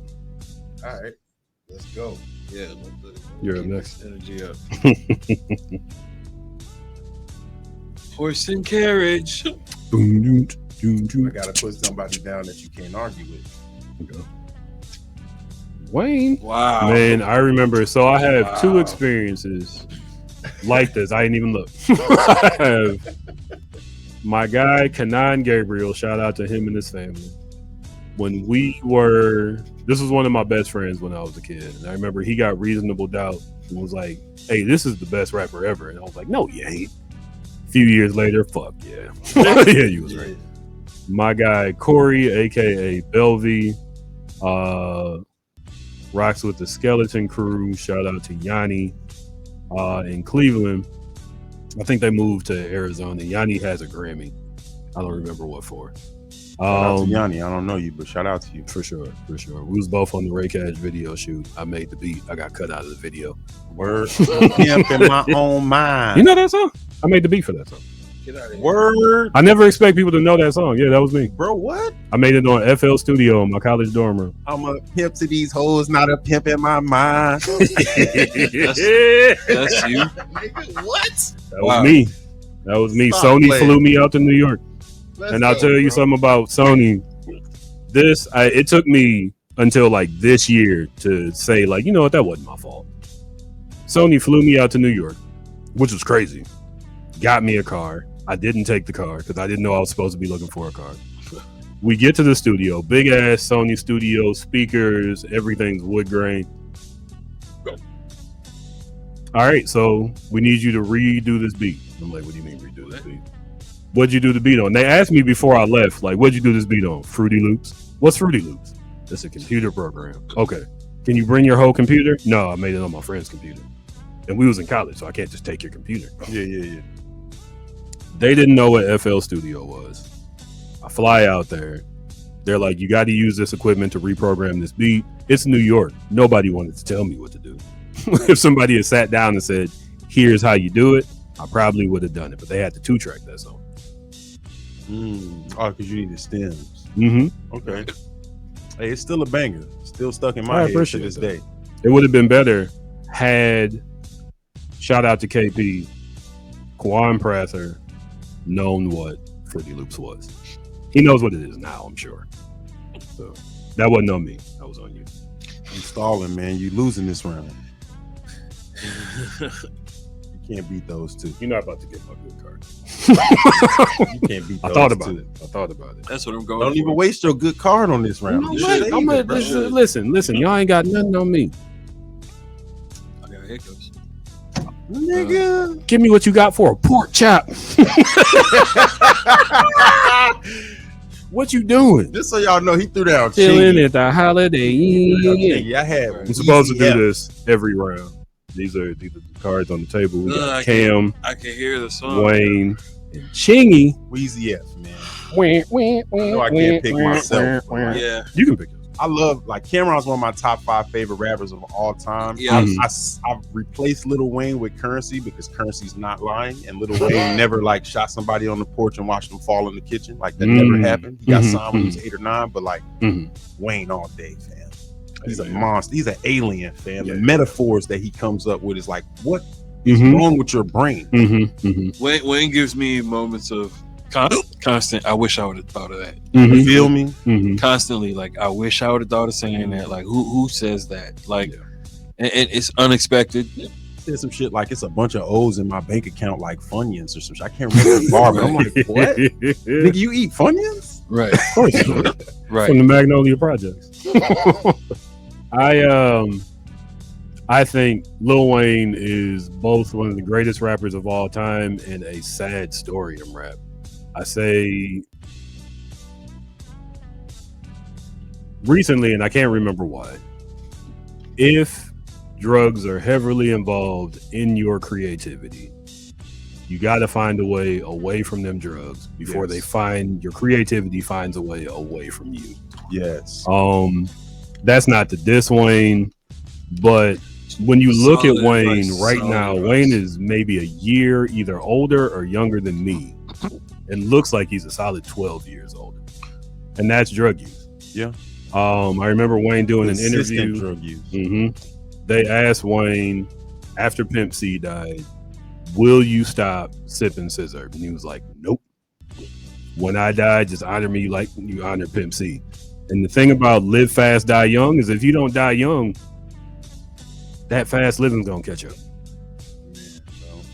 I wish that Wayne had been at the Cash Money battle, Cash Money No Limit battle. I wish he was in a condition to play the Super Bowl in New Orleans. Wayne's not looking healthy. What do you mean conditioner? I thought he did. I couldn't tell. I saw him on Saturday Night Live, like right before the Super Bowl. Did he seem like the same way? Like he could keep up the bars and keep his breath up? And I thought maybe he was depressed about not doing the Super Bowl. Every clip I've ever seen of Lil Wayne live has been like, this is Lil Wayne live? Yeah. But I've only, I was never blessed to go to a show in his glory years. I've only seen maybe like the last 10 years or so, but it's all looked the same. Yeah. My thing with Wayne is I have to say there's nothing I'm going to say here. There's nothing that we're going to say here that is disrespectful to the artist. So I don't mean this disrespectfully, but one of the funniest things I've seen online is Lil Wayne and the rest of the Hot Boys just doing the short video. And a comment said, "Man, Wayne was supposed to do this 8 dreads ago." Whoa. Because he's not the same Wayne. He doesn't. 8 dreads ago.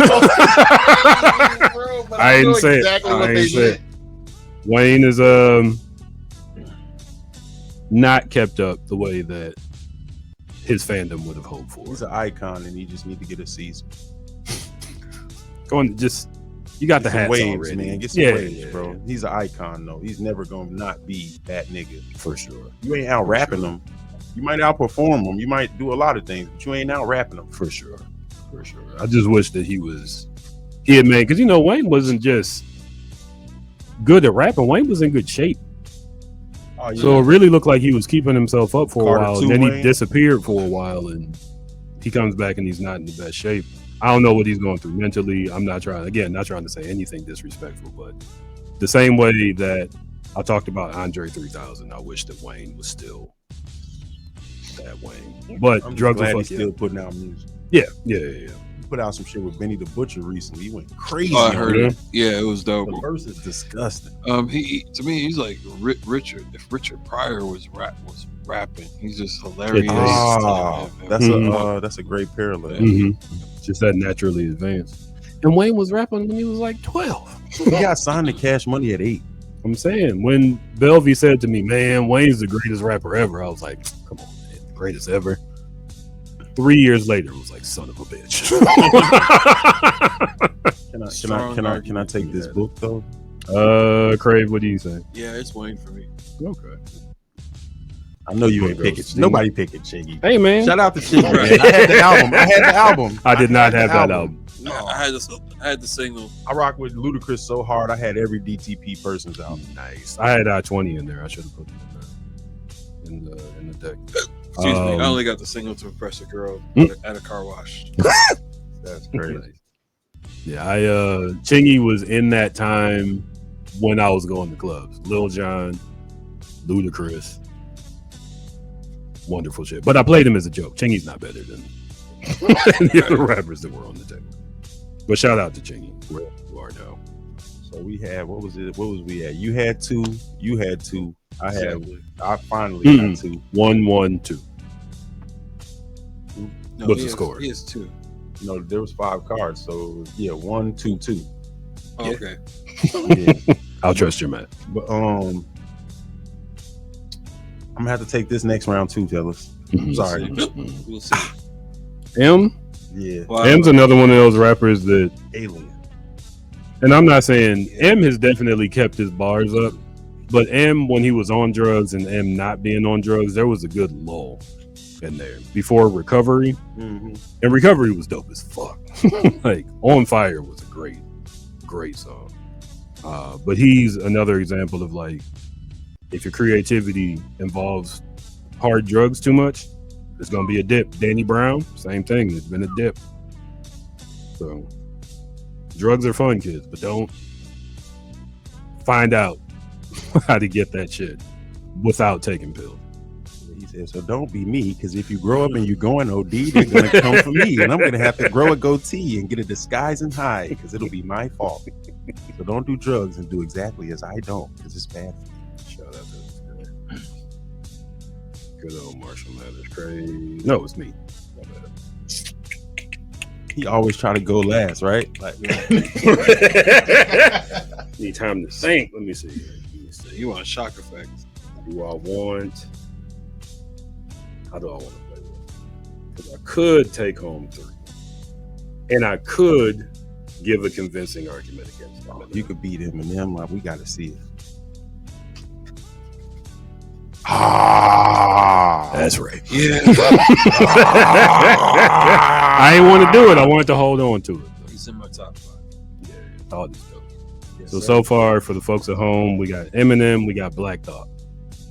It's gonna be a tough I replaced decision. Eminem with Royce the 5'9" because Royce the 5'9" is like, once again, living those lyrics, and they have the same style. You Right. have 2 of the same nigga in your top 5. True. I feel like Royce diverged from like their Scary Movie where they sounded real similar. Royce went. Wait, Royce doesn't get, like, people talk about how Black Thought doesn't get his credit. Royce does not get his credit at He all. slept on. He's Royce is crazy. He's got beats too, right? Does he make Yeah, it? he makes beats. I His know. beats are ridiculous. He makes beats. His last, whatever, he had an album recently. It had West Side Gun on it, all these people on. I can't remember the name of it, but I think it was just called Ryan or whatever his name is, something like that. But That sounds familiar. he made the beats on it. Underrated. Completely underrated. For sure. Yeah, Royce the 5'9". His last album, Ryan Daniel Montgomery. Yep. Early life career. Where's the discography? The Allegory is the last one. Oh, the Allegory. Yeah, that was crazy.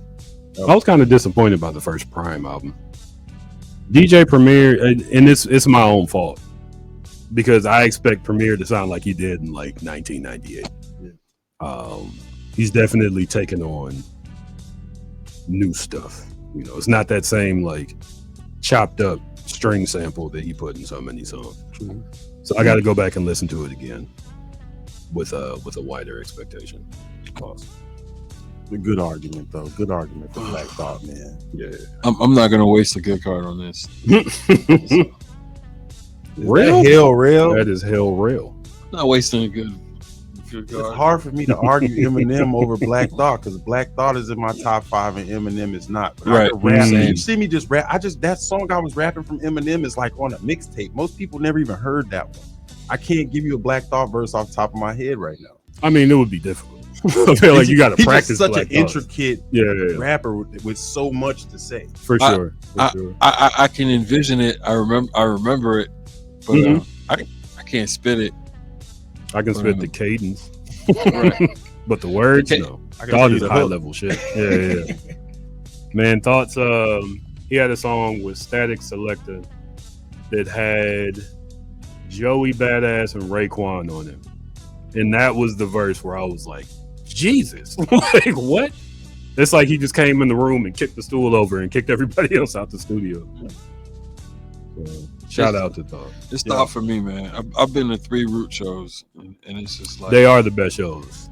Period. Yeah, and it's like the freestyles, the hard delivery, and it's like, man, it's like, man, it's. I'm not even attempting most of the time to spit his shit without hearing the roots behind it. But yeah, he's in my top 5. Isn't that's basically how I end a lot of my arguments. I gotta agree with you there. He's in my top 5, and Eminem is not. I do want to share, but M's got some bangers in the pop culture zygote, but yeah. You know, Everything after Eminem show is really a no for me. I'm not gonna lie to you. You never listened to Recovery? Yeah, I did. I listened to everything from this dude because he was one of my favorite rappers ever. But like everything after Eminem show gets very little spins. Everything before Eminem show was a constant repeat in my Serato. Fan. That was and Eminem show when itself. he was starting to do too many drugs. And then there's Relapse. Recovery was dope. I never really like. When it comes to music nowadays, it's hard for me to play something twice as it is because there's so much shit out there. The majority of shit I listen to is the shit that I made, and that's why I started making beats in the first place. Master P was getting popular. I ain't like it, so I got a burnt copy of FL Studio and was like, all right, I'll make stuff for myself, and I did. Eminem, the story I want to share about Eminem is how I was listening to WCSB. There's a college called John Carroll in University Heights, Ohio. And it was the Butters. It was Mick Boogie, and I forgot who Mick Boogie's spinning partner was. And this guy comes on. They play Brain Damage. They play I Don't Give a Fuck. And I went to school the next day like, yo, I heard this guy named Eminem. He was dope as fuck.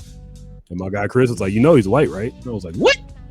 Yeah, bro. No, he's not. He got it from the Infinite tape. That man said, when I'm going to hell and I'm ready to leave, I'm gonna put air in a bag and charge people to breathe. I'm like, what is wrong with your brain? Yeah, like, I stepped to a gunfight with a knife and kill you, and I cut you so fast when your blood spills, it's still blue. What? Wait, huh? Yeah. M was Insanity, outside of the shock value, and a lot of M making it was shock value. But what the lesson of Eminem, the history lesson of Eminem, is white rappers were not taken seriously before Eminem. So the Machine Gun Kellys, even when it comes down to Macklemore, nigga. Right. Nobody would have listened to these people if this one guy named Eminem didn't kick the door in. So now you got Young Gravy. I don't know. He's got a card in there. Steve pointed out Young Gravy once, and I was like, I'm remembering this. Because he knew who Young Gravy was. And I was like, why do you know this? But there's so many pop rappers and rappers who use rap as a starter business, and then they go back to making country music for white folks. Back in the day, we had Milkbone, we had White Dog, we had Vanilla Ice. It's not that nobody white was rapping, it's that nobody was good enough to get black people to like them. Right, like the Beastie Boys, they were successful. Yeah, they were dope. But like their concerts didn't have niggas at it. Right. It's like you couldn't understand a lot of what they were saying and doing. They were good at what they did, but it was like, what did you say? Yeah, it didn't catch. I'm emoting. Yeah. Right. Yeah. Right. And mind you, I can go back and listen. We punch perfectly on each other. They do each other's ins and outs. Yeah. That was Yeah. hot back then, but now it's just like, okay, niggas, ins and outs. Right. Yeah. I mean, But yeah, Eminem came in and was so lyrically ahead of so many people. And what's interesting is Eminem came up in a collective that had a bunch of white freestylers in it, and he's the one to make it. man. Shout out to Idea and Ability. Shout out to the Rhyme Sayers. Shout out to everybody in that like LA annual battle event, Rhyme Fest. I believe that's where he beat Eminem in a freestyle battle. Rhyme Fest? Juice. It was Juice, I think. Was it Juice? Man. Yeah. Well, Juice beat him. But yeah, unfortunately, I'm gonna have to agree with y'all, man, because Black Thought is in my top 5 and Eminem is not. I just had to come strong with the card because I was saving my trump card for later. I had to draw it out. You're gonna have to make a Juice card. You know, spade I shit. Where you throw the deuce, the deuce down. Yeah, let me go ahead and throw this 3 of spades out. Let me see who got spades. Speaking of slept on Chicago rappers, Mhm. my God, J.U. Ice, man. Yeah. I'm not familiar with J.U. Oh man, get familiar. Yeah. Juice is that dude on the battle scene, like off the dome freestyling. Oh, because they think I'm putting it in the website. Excuse me.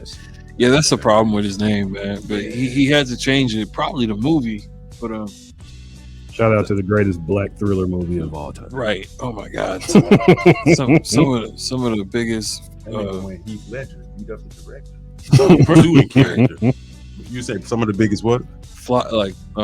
Filming mistakes, like in Juice. It's just crazy. Like, come on, Bishop, you could do better than that. Hey, man. You know, they said that the scene where he shot the Puerto Rican guy, there were blanks in that gun.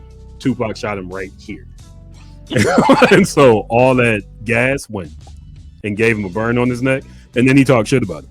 He was like, "Oh, your neck hurts." Oh, He was too in character. Right. you know, it was He- nuts. He stayed in that character. I'm mad that I typed in J.U. Ice and Juice popped up. And there's a Wow. picture of orange juice. Because, you know, Michael Jackson beat up Tupac. That's what they say. I'm pretty sure it happened.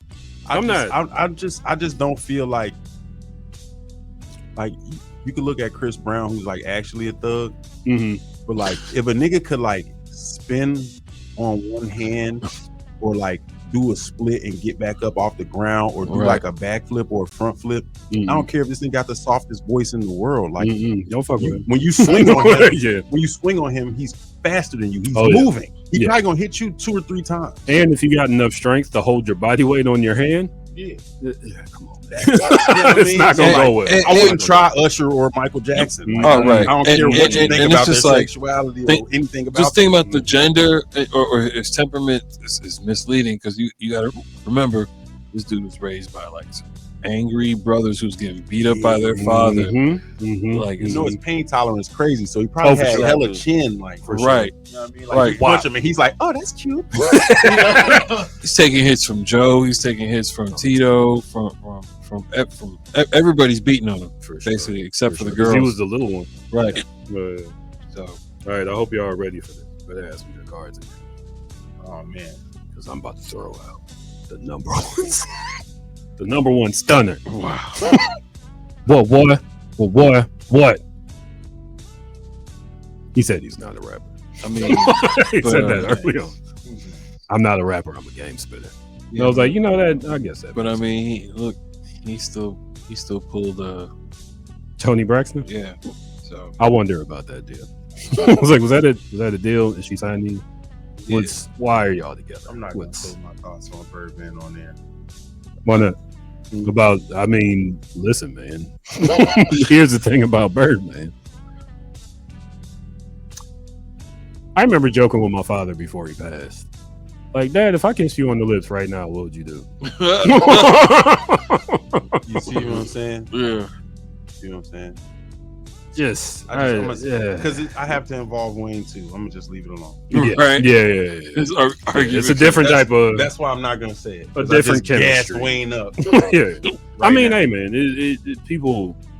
It's people not. got It theirs. doesn't take anything away from Wayne though. Yeah, Wayne got Still me my dope. second book. You know, yeah. Wayne, somebody gonna give me my third right now. I feel this. Unless you got, I don't know. Crave looked pretty confident over I'm here. not. Who's next? Great. I am. I'm confident in my loss here. I'm just doing this to stay in the conversation. Ooh, Larry Jones. Oh, I like Larry Okay, we on ass. You going over niggas' heads, Lou? Dumb it down. Oh, wow. Try to tell them they don't feel you. Dumb it down. I need to win on the Chicago nigga, man. Come on. Yeah. I can't do it without laughing, but what I wanted to say was, you think Lupe better than Birdman? I'm not one of those podcasters. I don't got it. Lupe wrote my favorite verse of all time. I know you guys heard the song Hurt Me So, where the chorus is different every time, and it's about everything that's wrong with the world. And then the third verse wraps up everything that's wrong with the world. I'm not Through the Grim Reaper sickle sharpening, Macintosh marketing, oil field arguing, Brazilian adolescent disarmament, Israeli occupation, Islamic martyrdom precise. Laser got a target and oil for food bartering, terrorist organization harboring, dual camouflage army man, TCF sponsoring, world conquering, telephone monitoring, Louis Vuitton modeling, pornographic actress honoring, string theory pondering, bulimic vomiting, Catholic priest fondling, preemptive bombing, and Osama and Obama them. They breaking in my car again in the gas station and overlogging in Hennessy and hypnotic swallowing. Like, come on, fam. Crazy. Who raps like this nigga? Crazy. What were you reading? Crazy.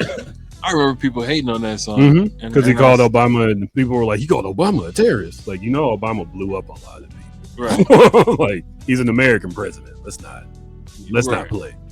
Bro, this nigga's so cold. He got this song where he say rappers die a lot. That's it. That's the verse, and then he just let it ride out for 15 bars and come back with 2 more verses after the hook. Nice. Yeah, Lupe. Shout out to my guy Zach in Atlanta. He sends me regularly videos about Lupe Fiasco. It's like he's the greatest rapper ever. There's somebody that's not Zach made a video series about a verse that's considered the greatest verse of all time by Lupe Fiasco. Yes. I still think I could beat him in Tekken. I mean, I don't know. I just wouldn't challenge him with hands. No. I can imagine every anime movie where, like, you about to swing, and then all of a sudden you see 2 or something, and you're like, wait, what? And you just see Lupe go. Like, wait, what happened? Oh! Yeah, right? Yeah.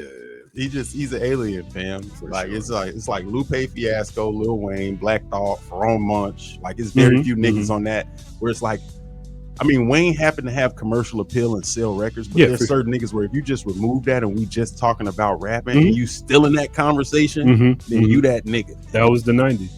Right there. The presentation, the gloss, the glamour. That's why one of the questions that I asked today was what's your favorite 4 years in rap? Because that defines you. 1994 to 1998 defines me because it started off here. With CeeLo Green saying stuff like, I kind of like being Poe, at least I know what my friends are here for. Whoa. And Jay-Z and Diddy and Master P, when rap went from grimy to jiggy. A lot of me was shaped in that, between those two extremes. I think that's why I dress the way I do, because the era you're naming is my favorite era. Niggas start getting a little bit more jiggier, but still had something to say. Yeah, motherfuckers was rapping about having nappy hair and dirty clothes back before that. Yeah, because that's what they were seeing. Rap became aspirational after that. I don't know if it ever really came down in pieces. I graduated high school in '94, so yeah, I was really feeling where hip hop was going. '93, though, excuse me, it was banging. It was banging. Like, that's why I started '94 though, because I feel like from '93 to '94 there was a shift there. Lords of Underground, Souls of Mischief, you know, like these bugs. I was, oh my god, Souls of Mischief is y'all got dope me to this day. Man, I was 5 or 6 in '94. I was 12. So, yeah, I mean, you know, at that time, big age difference. Now, not that. Not that big of a deal. You know, when you're 12 and you're like, I gotta watch this 5-year-old. That's when adults look at you like, shut up, little nigga, you don't know. Just watch the baby. I'm going to the game. Question though, is this my book? Yes. Yeah. I'm not familiar enough with Larry June's music outside of the stuff he's done with Alchemist. Larry June's phenomenal, but he's not a lyricist per se. He's like, he's the evolved version. What Birdman says, like, I'm a game spitter. Larry June's a game spitter that makes amazing songs with a lot of quotables and just like, it's lifestyle rap. And it's fire, bro. Like, he's like Currency, where he puts out a an album, like 3-4 albums a year type shit. Like he can have a year like that, or he'll take some time off. You know what I'm saying? But like, it's like you know what you're gonna get. But unlike Currency, for me, Currency got a little too deep in the car bag. So I'm like, I don't want to hear about like mufflers and carburetors and shit. You know what I'm saying? But Larry June is also in that car bag, but he's just keeping it player. Because he's from LA, right? It's just life. I don't know where he's from. I believe I'm not like a huge fan. I really got into him when he dropped the album with 2 Chainz. Yeah. I gotta say I was not. When I heard 2 Chainz and Alchemist were doing anything, 2 Chainz will himself say, you know, I can rap, I just don't give it to him on every single song. So I was like, oh, he's about to give him to him. I heard Alchemist beats that I had already heard. And I don't know if I heard on the Larry June album. There were not many beats on that album. I'll listen to it again tonight, but there was a beat from, because I like Alchemist. I like Alchemist a lot.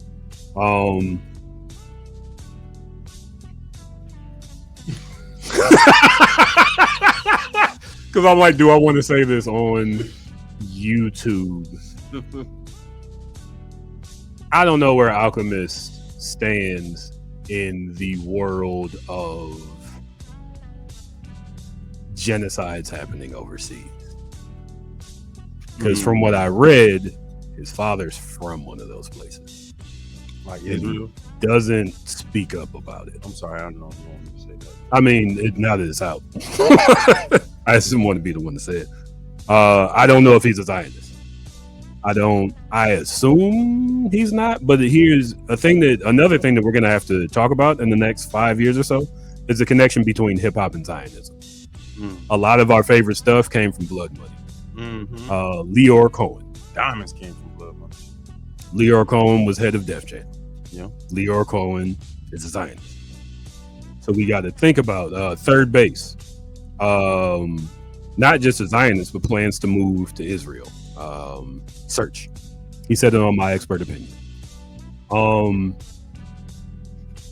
I try not to dip too far into but does he believe this? Because you don't want to put that on anybody.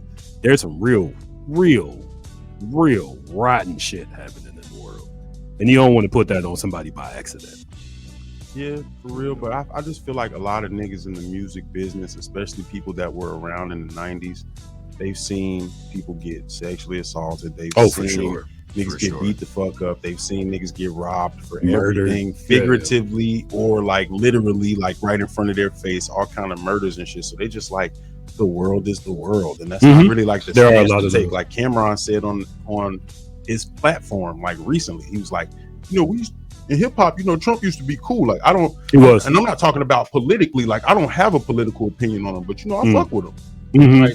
Like, come on, bro. You know what I'm saying? But then that goes back to, I understand being a product in your environment. I understand I didn't have any opportunity besides this. This was my one way to make it out of my neighborhood. But when you're listening to the opinions of crack dealers, they might not have the best politics. That's a fact. That's a fact. Yeah. So yeah, we have to evolve. But as an artist, Alchemist is easily one of the best producers of all time, and he's made albums that didn't have rappers on them. Like this was just him expressing himself musically, and those were the beats. Some of the beats that ended up on the Larry June project. Larry June and 2 Chainz. Oh, okay. Maybe 2 Chainz. Maybe they asked for him. Probably, but at the same time, I was expecting new stuff, and then what I heard over those beats, I could take or leave. Man, I don't know. That album's it for me, bro. Yeah. Every single 2 Chainz verse on there is insane. I got to go back and listen to it. Like I said, it may have just been the disappointment of like, oh man, I heard this on the Painter, a Doctor, and an Alchemist. Okay, true. I heard this on. He has an album called Israeli Salad. Also, Israeli Salad, Palestinian recipe. Throwing that out there. Sorry, they'll come for me or they won't. I don't know. I'm not a big fish. Yeah, not. I want the book, right? Yeah. But yeah, I'm trying to figure out how I want to give it to you next. Pause on this last one. We got more time, or I got all the time you all want to spend here. Usually we go 2 rounds. If you're feeling it and you want to go a third, we can do that too. I think. Let's see what happens. He's Gary Legend. Maybe my favorite rapper rapping. Yeah. But when I talk about rap, like he came out with a new album, I haven't listened to it yet. Because I kind of know what it's gonna be. Alfredo too, bro. I listened to it dog. cursorily in the car. I sleep. I liked Alfredo 1 a lot. I like any time that Freddie Gibbs and Alchemist get together. Freddie Gibbs has one of the best discographies. Oh, for sure. Of any underground artist or before he's a mainstream ESG, artist at this point. Yeah. What was it? Just BFK. BFK was the song that put me on to Freddie Gibbs. Like I heard Freddie Gibbs rap over a Tupac beat. This is like back before he even looked as slanty-eyed as he looks all the time. Like it was a younger Freddie Gibbs. Then I heard BFK and I was like, oh, this shit is fire. Yeah. Then I heard Thug Him from the first Madlib album and listened to that whole album like, well, this is the best nigga rapping right now. Yeah, no, he's just giving it to him for sure. My only critique of Freddie Gibbs is that I wish he said like things that indicated his age.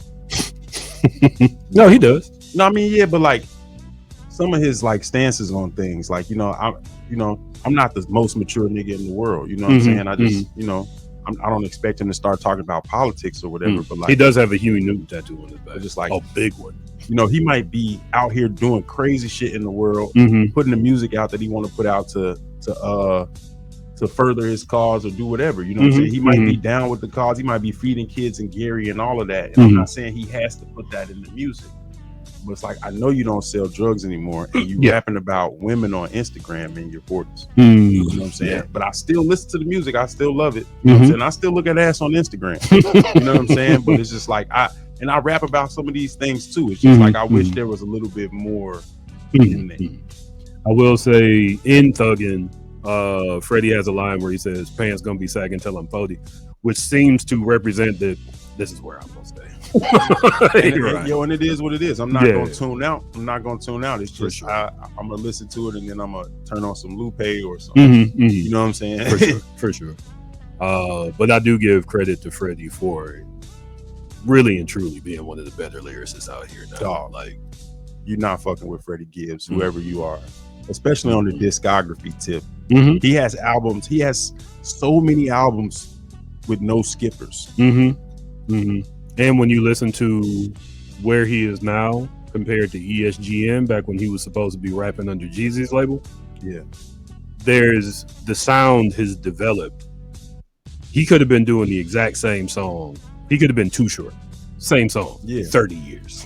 When he got out of jail from the Russian thing and he put out the You Only Live Twice, everything after that has been a hit. Everything after that has been a hit. Yeah, Freddie is dope. And Freddie's got one of those fan bases where like he never has to worry about a concert not selling out. Ever. I'm gonna be there. Yeah. Oh, come on. Action Bronson. I love Action Bronson. Speaking of strong fan bases. Even though, when was the last time he put out music? I think he's selling New Balances and deli sandwiches. Taking food, man. It's crazy to me that New Balances are popular. The dad shoes. They're comfortable, man. It's crazy. I mean, it works. I mean, and they're good looking too, so it's all good. They look good now. They used to look whack, and I used to think lie, they look good. I had a pair, and I was just like, it's crazy. No, I'm thinking of Saucony's. Those haven't been out in a long time, unless they are. Those are fire. Those are 1983. No wonder why you're not putting out music no more. You're chilling for a little bit. Right. Lost a bunch of weight, living life. Last time I saw him do an interview, he talked about doing ceramic pottery. Oh no, he put something out last year. Okay. I mean, I'm not like I'm admittedly not. I like Action Bronson, but I'm not an Action Bronson fan. I don't keep in tune. I don't follow him on nothing. When it comes to that kind of Alchemist circle, I think that Action is in a good place. You know, you got Gibbs, you got Griselda, Larry June, Bronson. They're listing people here. Mayhem Lauren. I like Mayhem Lauren. Mayhem Lauren looks and sounds like a Batman villain. Yeah. I feel like Action is one of the people who has brought Alchemist to this place where he is now. Because was it called Expensive Chandeliers? Chandeliers was in the title. the album that he did with Alchemist was fucking dope. That's what we talking about. It's a mixtape. It's not in his discography. Dr. Lecter, well done. Blue Chips. Blue Chips was dope. I never even heard of Action Bronson album. I saw Action Bronson at Rare Chandeliers. I saw him in concert. And I went with a friend of mine, shout out to Ray Sean, because he was like, hey man, I'm going to see this guy named Action Bronson tonight at Beauty Bar. You want to go? And I was like, his name is Action Bronson? Yeah. Yeah, I'll go. Okay. Yeah, I like Action a lot. The Ghostface battle was weird. Because you can't deny that you sound like Ghostface Killer. Right. Yeah, no, that was ridiculous. He definitely inspired you. Man. I caught Danny Brown at Beauty Bar. Shout out to Beauty Did you? Bar. Was this Tooth Missing Danny Brown? Yeah. Yeah. yeah. Pox Blood Danny Brown was fucking dope. Yeah, he was raw. For sure. His show was funny on Vice, Danny's house. Tooth Missing Danny Brown when he was friends with Ab-Soul. That was some of my favorite music that either of them were putting out. Mm-hmm. What was the name of that song that they did the video for? If all the gangs unified, we probably take something over tonight. Yeah. We probably take the government over tonight. It was something like that. Extra pills. Extra There pills. it is. That shit was hard. Yeah, but that's on Control Systems, man. That's my favorite Ab-Soul album still. Nice. Shout out to Ab-Soul. Who you got, Crave? You ain't fucking with Gangsta Gibbs. I'm gonna have to go Gangsta Gibbs over 2 Chainz personally. Same. I would love listen. 2 Chainz, but 2 Chainz got a lot of skippers. Discography nowhere near No, Fred Gibbs. no, not and the delivery for me is not there either. It's With there Chainz? now. 2 Chainz, man. 2 Chainz. Really? 2 Chainz could really rap, bro. Mm-hmm. All you I gotta mean- do is put him on a song with Lil Wayne. 2 Chainz is another one of those like Dungeon Family adjacent artists. He was signed to Ludacris back when he was Titty Boy. Yeah, he also just himself. Like, Yeah. he don't let nothing sway him from that, and I really respect that. He drank lean on Drink Champs. You feel me? Stop talking to him. Just lean back in his chair like that. I gotta watch that. I've never seen that. It was his first Drink Champs interview. It was hilarious. Oh man, I gotta watch that. Yeah. I would listen to a song with all these people on it. Again, the Alchemist's circle is Earl Sweatshirt and just the people that he works with. Even when it comes to the people that, you know, his career started blowing up with Mobb Deep. Yeah, he was like the 3rd member of Mobb Deep unofficial. 4th. Big Noise was the 3rd member. Okay, for sure. My bad. I'm sorry, y'all. Once I didn't again, know I was that. very young when that started coming out. I didn't know that, but but I do agree with that. Alchemist was just Earl Sweatshirt. Everything Alchemist did for him is fire. You know, it's funny. I listened to one. I'm disappointed that the Erykah Badu Alchemist album hasn't come out yet because I've been of the opinion that Alchemist, after the 2 Chainz shit, and with the first song he did with Erykah Badu was a beat that he did for Mobb Deep, and I was like, I feel like from an artist perspective, maybe he's about at that point where he needs to take a break because Alchemist has been running for Jesus at least 6-7 years straight. Like this guy's album, this collab. I think that he's saving up for the big move.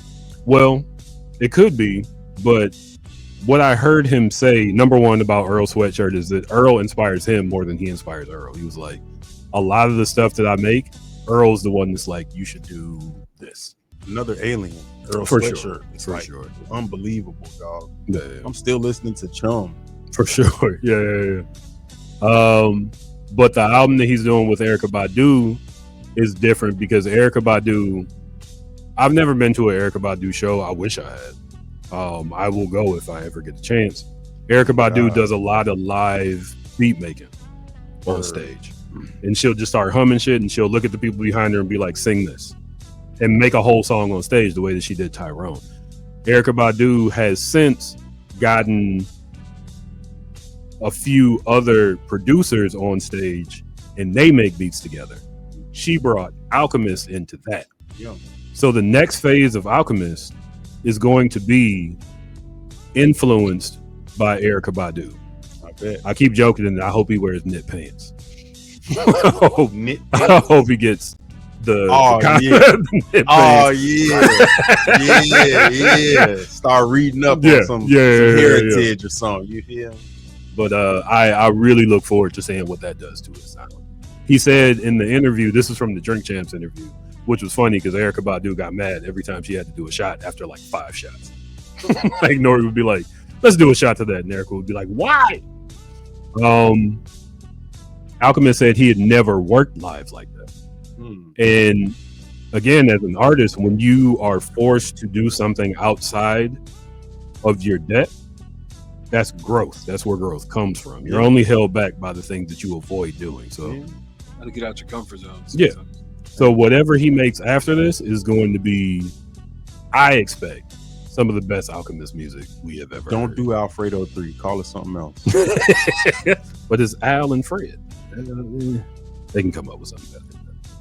Let's call it something else. You know what I'm saying? Alfredo 1 was legendary. Alfredo 2 is fire. But just call it something else, man. For sure.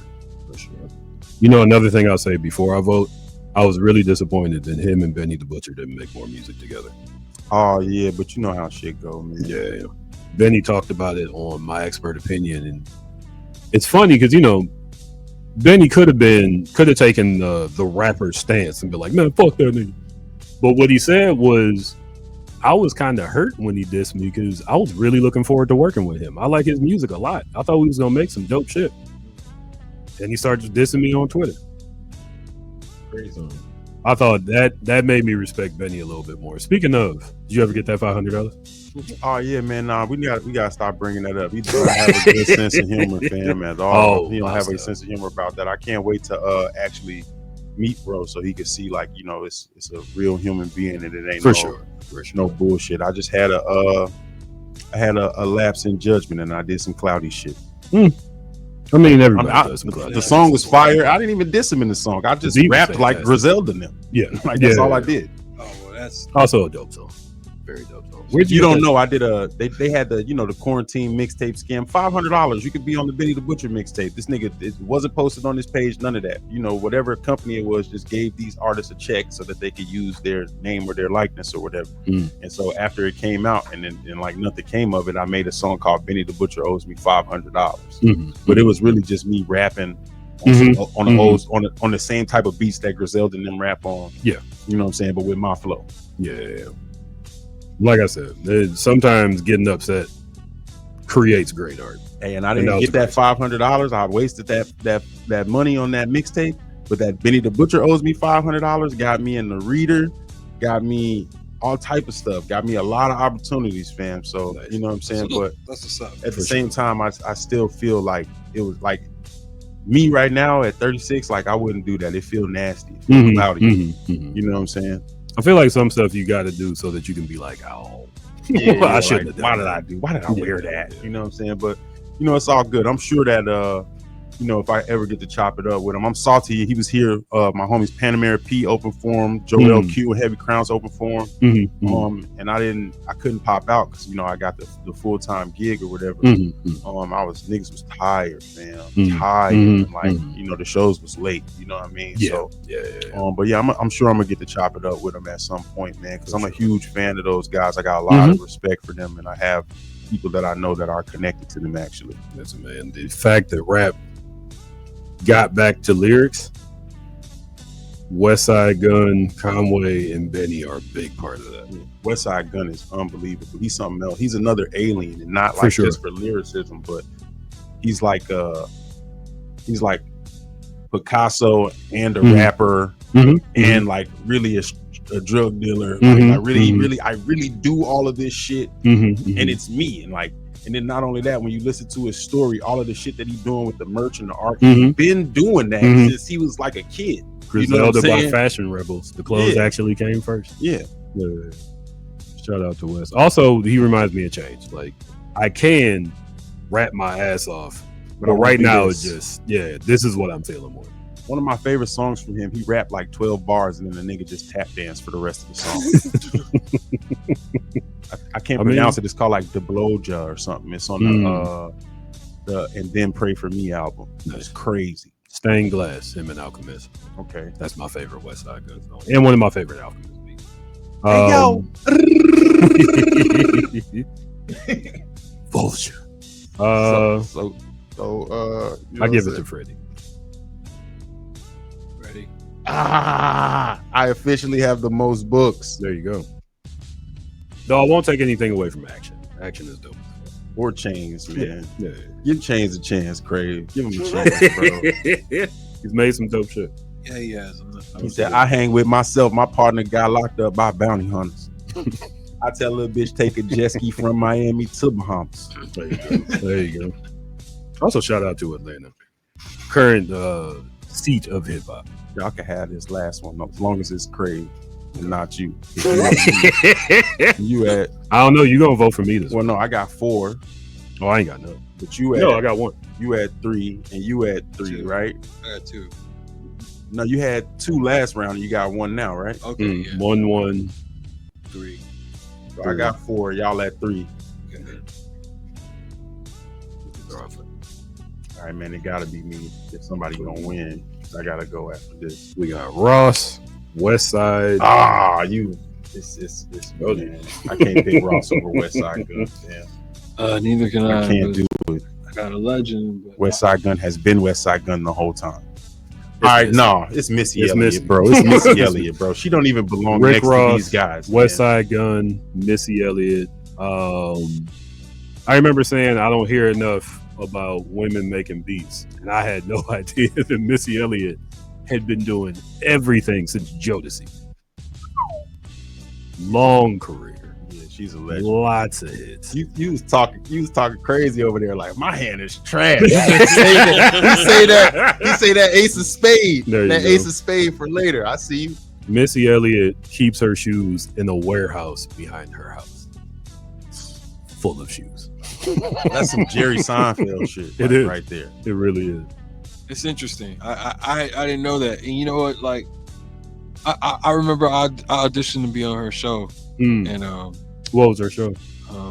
it was one of those rap battle shows. Mm-hmm. It was terrible, but it was one of the first ones. It was really setting a precedent. But I wasn't the biggest Missy fan, and I'm not even the biggest Timberland fan. But then I started paying attention to her, and I'm like, she's dancing and spitting like this at the same time, and like setting trends. There would be no Doechii. Right, exactly. And I'm a huge Doechii fan, and I'm just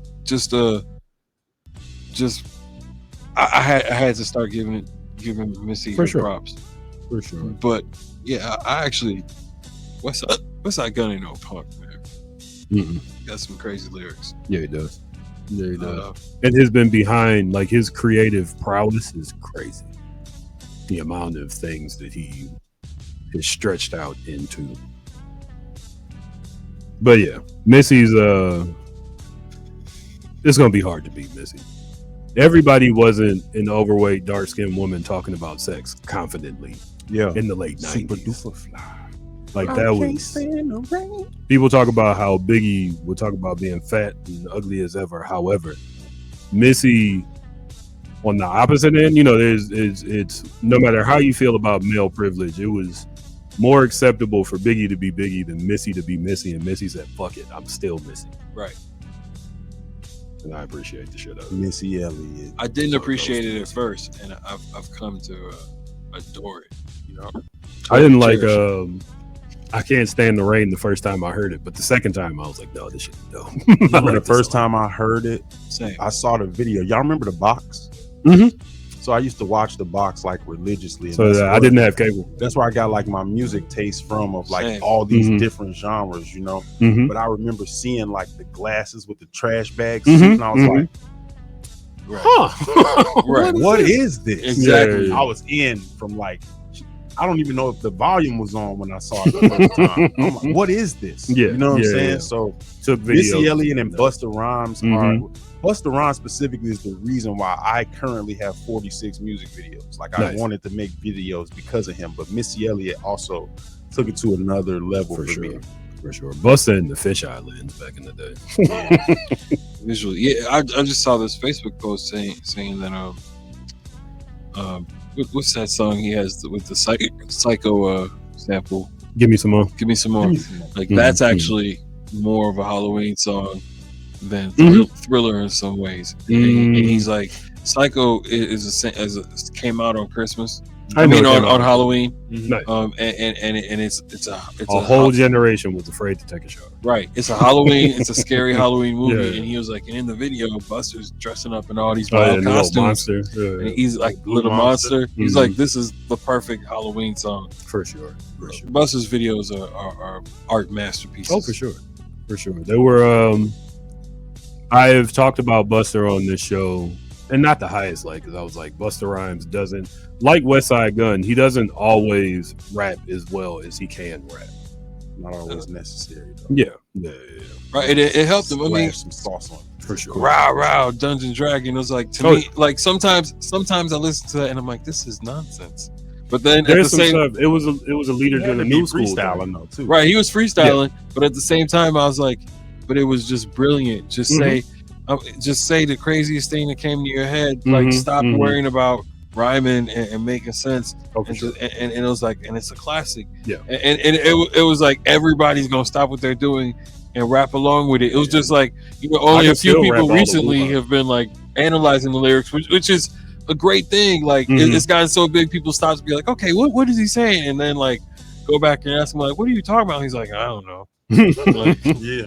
I mean, Ghostface has a whole song where he was like, I was in Africa, and I was just like, how about I make all these words rhyme and don't say shit? I'm saying, like, I love Ghostface, and I said that to a couple hardcore Wu-Tang fans. Oh, like, yeah, for sure. Hey, he's not making any goddamn sense, but this song is banging, but like, I love Ghost too. He's actually in my top 5. But it was like, but I also say there's a couple songs here where Ghostface is talking absolute nonsense, and people have been like, that's blasphemy. And then Ghost came out and been like, I'm just rhyming. So that doesn't make any sense. He was like, people try to analyze these lyrics. I wasn't saying shit. Right. And I was like, I told you that man wasn't saying anything. I told you, and I love it. But I told you, he's not saying Same anything. thing with Redman back in the day. Sometimes Redman would just make words rhyme. Yeah, you know what I'm saying? Just and that's the art. Like, exactly. You don't always gotta. Nobody else would do this but me. Yeah. You don't always gotta write a novel. Sometimes it's just. It's this word, punchline. This word, punchline. It's the same way I look at art. It's like, there's going to be some realism, and then there's going to be some abstract. And then abstraction is that's the word. That's the word. Shout out to Q-Tip. Yeah. Right. Precisely. All right. Well, we have played 2 rounds. Oh man, it's 10 o'clock. I hate to take my cards and run, but we're gonna have to count them up. I got dogs to feed. You do have dogs, and they'll tear your doors up. I forgot all about. They've been, bro. They'll be like, "Oh, you like these shoes? I like to eat. Fuck your shoes." Unfortunately, it's 4-4, man. Yeah. Unfortunately, it's 4-4. He had that Missy Elliott card in the top. I didn't think that was going to beat West Side, to be honest. I didn't know. I didn't think Rick Ross was going to skate. I didn't think Rick Ross was going to go across the table at all. I knew that's what happened. I've been thinking about him all day. Listen, we can always do a rematch. I need a rematch against this guy. I would like that. We can definitely. We could do it on. What's today? Next week is the 4th. The week after that, we can do it on the 11th. I'll hit y'all up. It might work. The 4th doesn't work for me. Yeah. I have a pop up for sure. This time. But, well, it's been a pleasure having you all on. I hope you enjoyed watching. I hope you learned something. If you learned something, go tell your friends. The Iron 900 is on most Tuesdays at this point, whenever I can get people to come down. Tuesday, 7:30 until the party ends. Until next time, love, peace, hair grease. Cantbuydeem, where can people find you online and find your music? You can find me. Where am I? Can I have one of these? Yeah, please. We'll put this in. Can I get 2 of them? Because I'm going to leave one in the studio. I love it.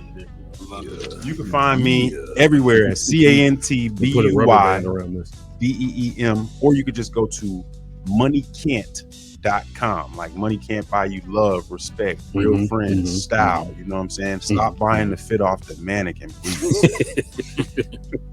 For sure. Crave, where can people pick up He's your... got his own money. He's got his own money. When I say the boy's got his own money, I mean he's got his own money. I love it.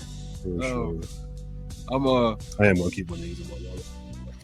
New album, Cult Leader on the way. New album, Cult Leader on the way. Hey. Produced by DZ. You know what I'm saying? It's gonna be that old school hip hop that y'all love. You For know sure. what I'm saying? We got to get y'all on Blurred though. We still got True. The Cult Leader is exactly something I think about every day. It seems like it shouldn't be that hard because right. No, watch the news. It's a life goal now. It's a life goal now. Sure. It's like I can do this. For sure. Like, Crave, where can people find your material? Crave Chicago, pretty much on most platforms. Bandcamp heavy. Most of my stuff is on Bandcamp right now. Yeah, the Bandcamp can pay some bills. So you know, I'm on everything, but Bandcamp is paying bills. So Nice. I got to get on Pantheon and stuff. I got a new book coming out, but focused on you can get my last 2 albums on Bandcamp, and I got an art show New Year's Eve. For sure. Check me out. You got the location and all that? Yeah. I don't know. I don't want to put it out there yet. Okay. You know what? Why not? 28, 29 North Milwaukee. Pugs is probably going to perform. Shout out to Pugs. We're gonna have a lot of art. Shout out to my boy Pugs. Yeah. Hopefully Pugs will perform. I'm nudging him too. We'll have his artwork up, you know, and some merch, but hopefully get a performance. But For sure. bunch of dope artists. But can I still show it? Is that still allowed? Yeah. Okay. Yeah. Yours truly. I was like, I don't know how much I want to. I don't want to infer, but yeah. We trying to. Oh, it's a free show. Sponsored by Revolution Beer, so drinks will be on the house, no cover to get in. It should be pretty dope. I'm working on a bunch of books, man, just like left and right, every kind, you know. So I'm barely sleeping, but Crave Chicago on Bandcamp, and tell me what you think, you know. For sure. Crave Chicago. There it is. If you want to hear this beat, like Mike Stidham on Bandcamp. Actually, I don't know if this beat is on anything out there, but you know, you can check it out. I put out something new. So, thank you for watching the Iron 900. I have been Mike Stidham. I've been joined by Crave and Cantbuydeem. Until next time, read a book. And knowing is half the battle.